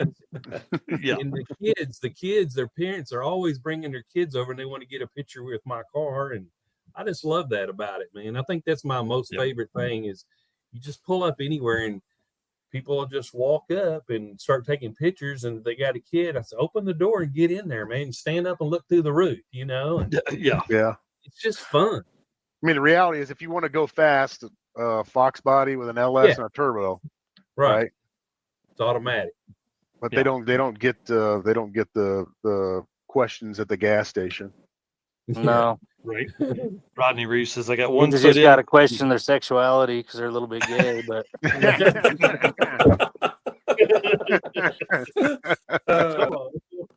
we went there. Well, I want to run through a few photos here while we kind of tell stories as we wrap into what I'm going to call the last 30 minutes here as we say bye to each other. But Drag Week 24, I do want to say, Jay, you were right. There were several. I haven't looked at the number, but that was a big class. There was a lot of folks that were in at the Gasser class at Drag Week 2024. So I've got some photos from here. I've got some photos from other events that we've attended. So I want to go through here. I mean, I want people to know. My last note here is about the Rockin' Race at Dragway 42 and kind of who all's going, what all people can expect to see, and then I want to talk about one other topic within that. Don Moyer puts on the Rockin' Race. He's going to be with us at the Six Smokies. I know there's actually a few cars from around here that's coming down to the Six Smokies, and he look at that guy. He's having the Rockin' Race at Dragway 42 this weekend. They have a big swap meet, tons of bands. They have funny cars, front engine dragsters. The only modern car that's going to be there is Larry Dixon usually brings his two-seater out and makes a couple passes. I think the Lutzes are coming. Yeah, Jeffrey and Jeff are coming out just to make some exhibition passes. They have a jet-powered Amish buggy. They have, all kinds of different things. So you could bring your whole family out, and there's always something to see or something to do. It's a pretty good event. Usually, they get 500 cars out there, Yeah, that's and awesome. it's anything from like the old AFX cars. They're having the 409 Nationals, front engine dragsters, nitro cars, period nitro cars.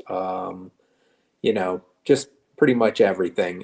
Supercharged Gassers of America.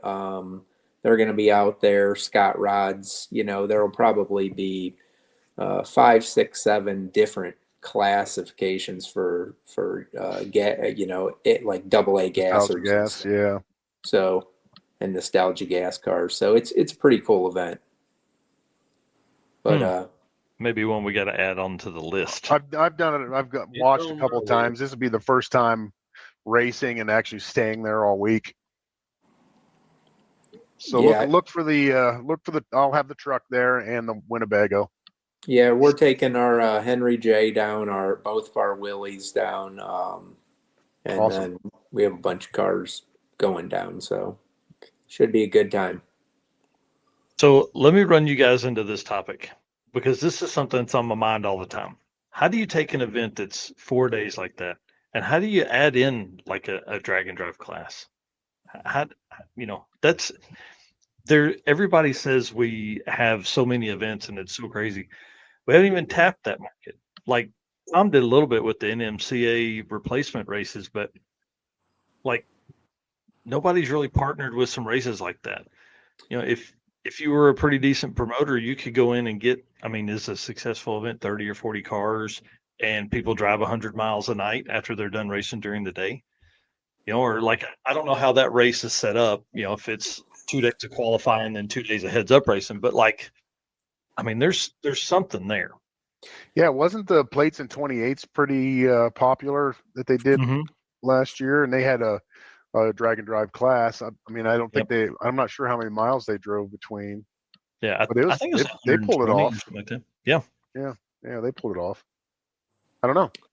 I think a lot of these big events, though, it's probably the promoters. Like a big event like this, there's so much going on that they would need someone else to take charge and run that section of it, which would but I know that even the weekend, I believe the weekend of Six Smokies, there's one in Ohio, a drag and drive, which is right in our backyard, and we're gonna end up going to Six Smokies. But we are gonna have a couple cars that are gonna stay back and probably do I think it's called Skips.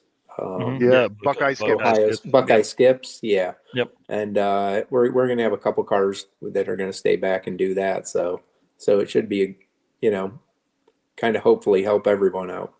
Yeah. Yeah, that's awesome. I'm pumped about Six Smokies and having 80 cars. I didn't know that. That's pretty impressive, man. That's going to make for a great time. That's for sure. It's I can't imagine nice scenery. Oh man, the drives are going to be epic. Yeah. Is Tale of the Dragon day one by chance? What's that? What's that? Is Tale of the Dragon on the drive for day one by chance? Anybody know? I don't believe not day so. one. Not day one. It would be. I think it would be going. I would guess it would be after, like Knoxville area, because you would have to go back down through North Carolina, Georgia, and then back to Alabama. Yeah, so the wife and I are going to fly into Nashville a couple days ahead of Six Smokies, hang out with some friends, and we're going to. I'm going to rent a car or something and go down and do day 0 and day 1, and then we're going to party Monday night, I guess, in Nashville with everybody, and then watch racing Tuesday, and then fly back home because I've got the Midwest Drag Race Series Pro Mod stuff ends. The season ender is that weekend, so I'm like, So, 318 turns and 11 miles. Man, right? I feel bad for the motorcyclists that are going to be behind you guys. They're going to be trying to like. They're going to be like, why are these cars here? Yeah. Does that do 80% of these cars have spools? Yeah. What? Oh yeah. Yeah, the spools. My spools are coming out. I said that. Yeah, hopefully it's not raining. Mechanical. Wow. Yeah, that's some really skinny, non-grippy street tires on for that drive. on the back. Bicycle tires. Yeah, man. And just at the end of it, just be ready to be done with them. Just go get new ones or other used ones from the tire shop. Pretty much. Yeah. All right. Well, one event only. Right. As we wind this down, guys, give us one more story as we wind this down. Somebody tell me something cool. What's one adventure you've had? You've helped somebody. You won your class with some adversity. What's something you got? Probably my best. My first drag week I did was 2016. I took my son, which was 9 years old at the time. So that was a week of, good bonding with him. Taught him a lot. It was hot in 2016. So I think that was probably one of my better ones. And also just doing it with all my family, all of my boys, my dad,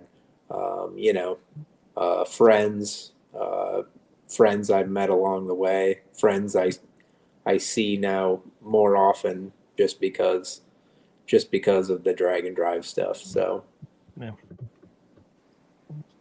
Matt, what about you?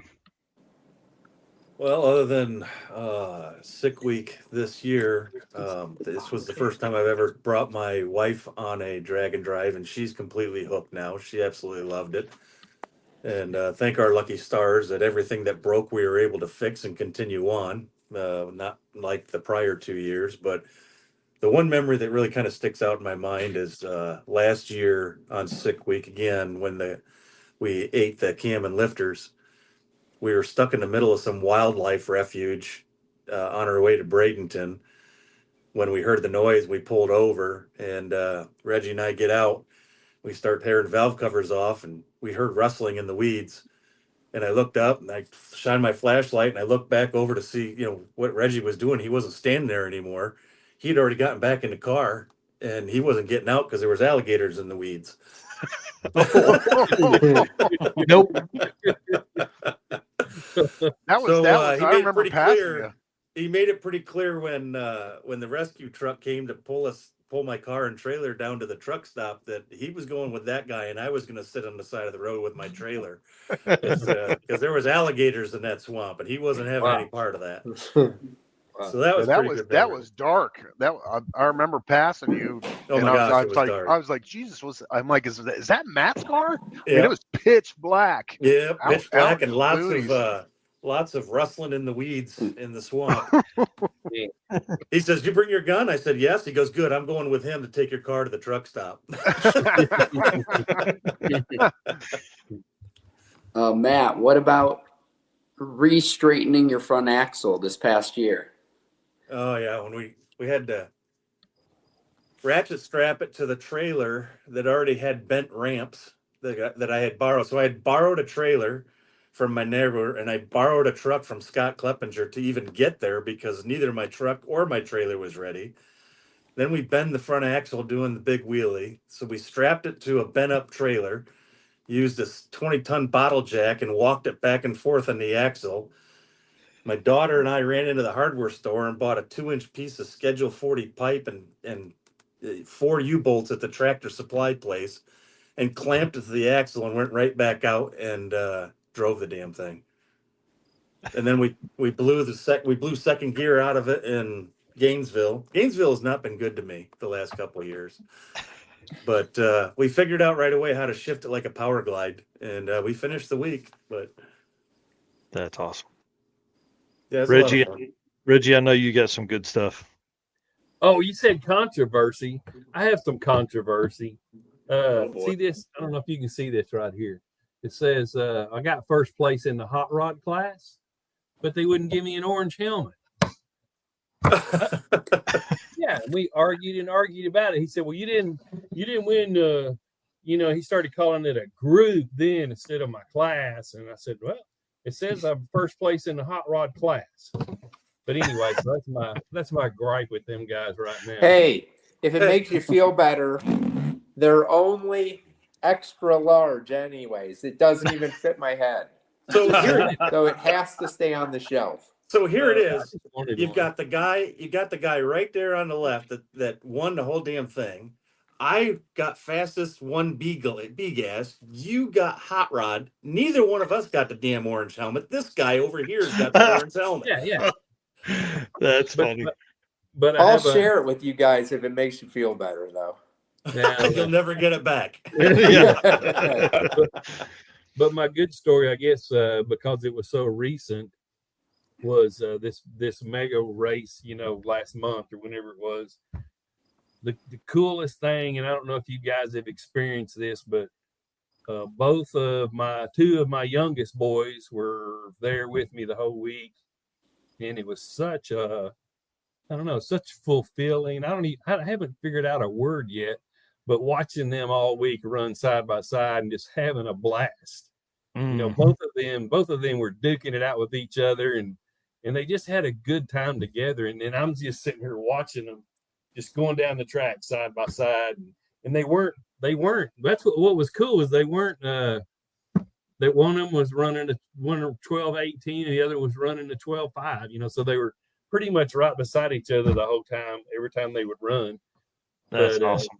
It was so gratifying. I don't know what the word was, man. It was just good, man. Yeah. So far, that's been my absolute best experience in this whole thing. Was just watching them that whole week. That's awesome. Yeah, it was good. Jay, give it to us, man. I would have to say my worst finish, but still placing, would be 2021 when I piled the car up at US 131.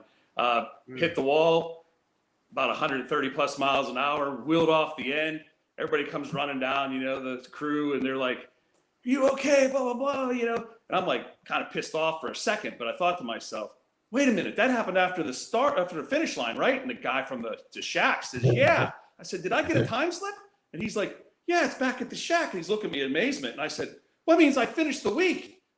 I won my class. I still took second place. This is awesome. And they're like just totally blown away that I was so excited that I still got my slip. I just piled the 55 completely up. It's a ball of shit. And I'm worried about that time slip so that I finished the week and got my second place. And, with the finished it out because it was off the track, went down, turned my slip in, ended the week then, and loaded the car up. But it was just funny to see like the excitement that I had just because I finished the week. It was, I ruined a perfectly good car, but it was, I still got my second place and finished the week. So it's probably one of my biggest, I don't know, it wasn't an accomplishment or anything, but it was like, okay, well, at least I still finished. I didn't have to break down through the week and go get my trailer. I made it to the end. Literally made it to the end. So, and that car came back drag week of 24. Yeah, it came back. And you're like a movie star. You're on. Yeah, he is. I wanted to have my redemption at US 131, and like just to make a nice solid pass. And it started out the same way as it started out in 21. The guy in front of me broke. I watched because I was in the water box. I watched Goldstone wipe out. And I was like, oh, man, they backed me out of the box. So the guy in front of me this time breaks his car, oils the track down, backed me out of the box. I was thinking, oh, shit, this is exactly how it started last time. But I made my pass, and the car's working the same as it did back then. Right off the trailer, 982 and run its 980s. And it was good enough for naturally aspirated for me. So, but that was my, that's probably there's a bunch of stories here and there, but that was a pretty good one to finish the week and still take my award. Yeah, that's awesome. Yeah, Mike. I'd probably start with 2019, our first event, and we went in with the mindset we just want to survive, and we struggled, and we survived. And I just remember the last day, made our pass, and then I'm driving back to where we're pitted at, and I pull in, and they said, they just announced you got third in B-gas. I'm like, what? How the heck did I get third in B-gas? Well, because nobody else survived. I'm like, all right, I'll take that. 15-second average because we struggled so bad. And then just the next year they used the Fairlane for the announcement for the next year drag week tracks, and just the fact that people are kind of getting what we're trying to do with the cars. You know what I mean? They're kind of like, yeah, man. Mike Galimi, he interviewed us that for drag week 2019. So people kind of dig our stuff, so that's kind of and we just had the truck, the last race that Dad's ever going to do, his health is failing, was drag week 2024, and he didn't make it the whole way. He's still with us. He just got really ill from the heat and everything. But they put the truck in the Sick magazine last month or last issue from all the pictures and stuff they took of me and him at Sick Week in 2024. Oh, so cool. that's cool. that kind of stuff's important to me. Making memories.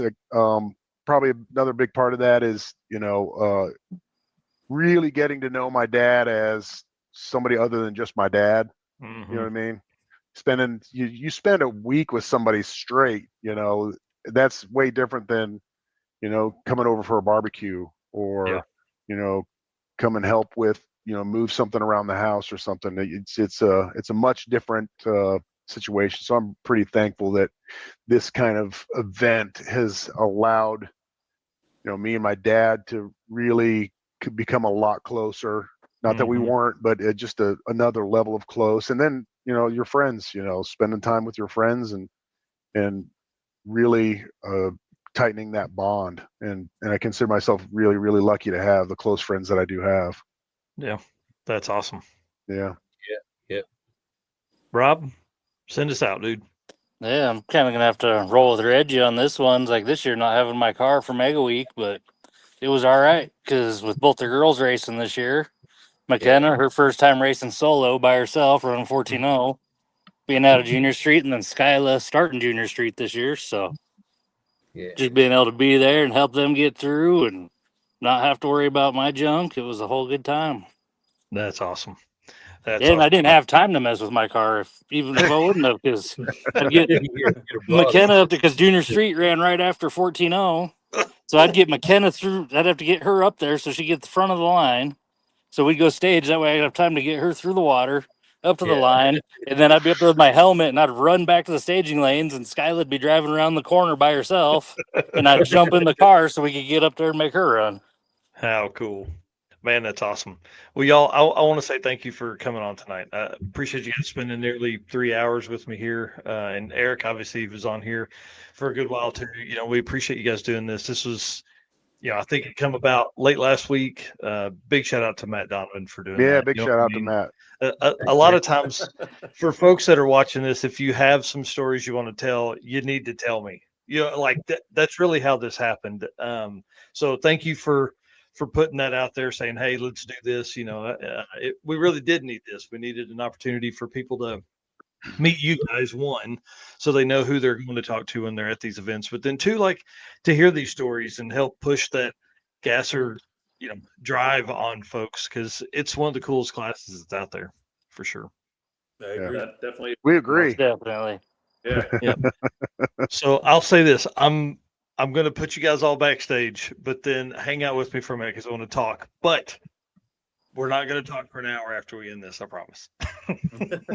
Thank God. Thanks, Mike. I still have to pack for a rockin' race. That's right. That's right. All right, guys. Thanks again. Let me finish this thing out. Stay with me.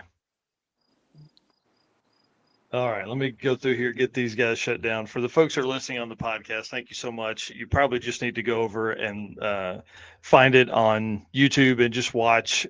This is probably way more fun to watch in person than listen to on the podcast, but we do appreciate everybody that's over there doing that. So let me end this show out here. Again, I want to say thank you so much to Performer Built for their work here with us at Drag Drive Repeat. We appreciate them a whole lot.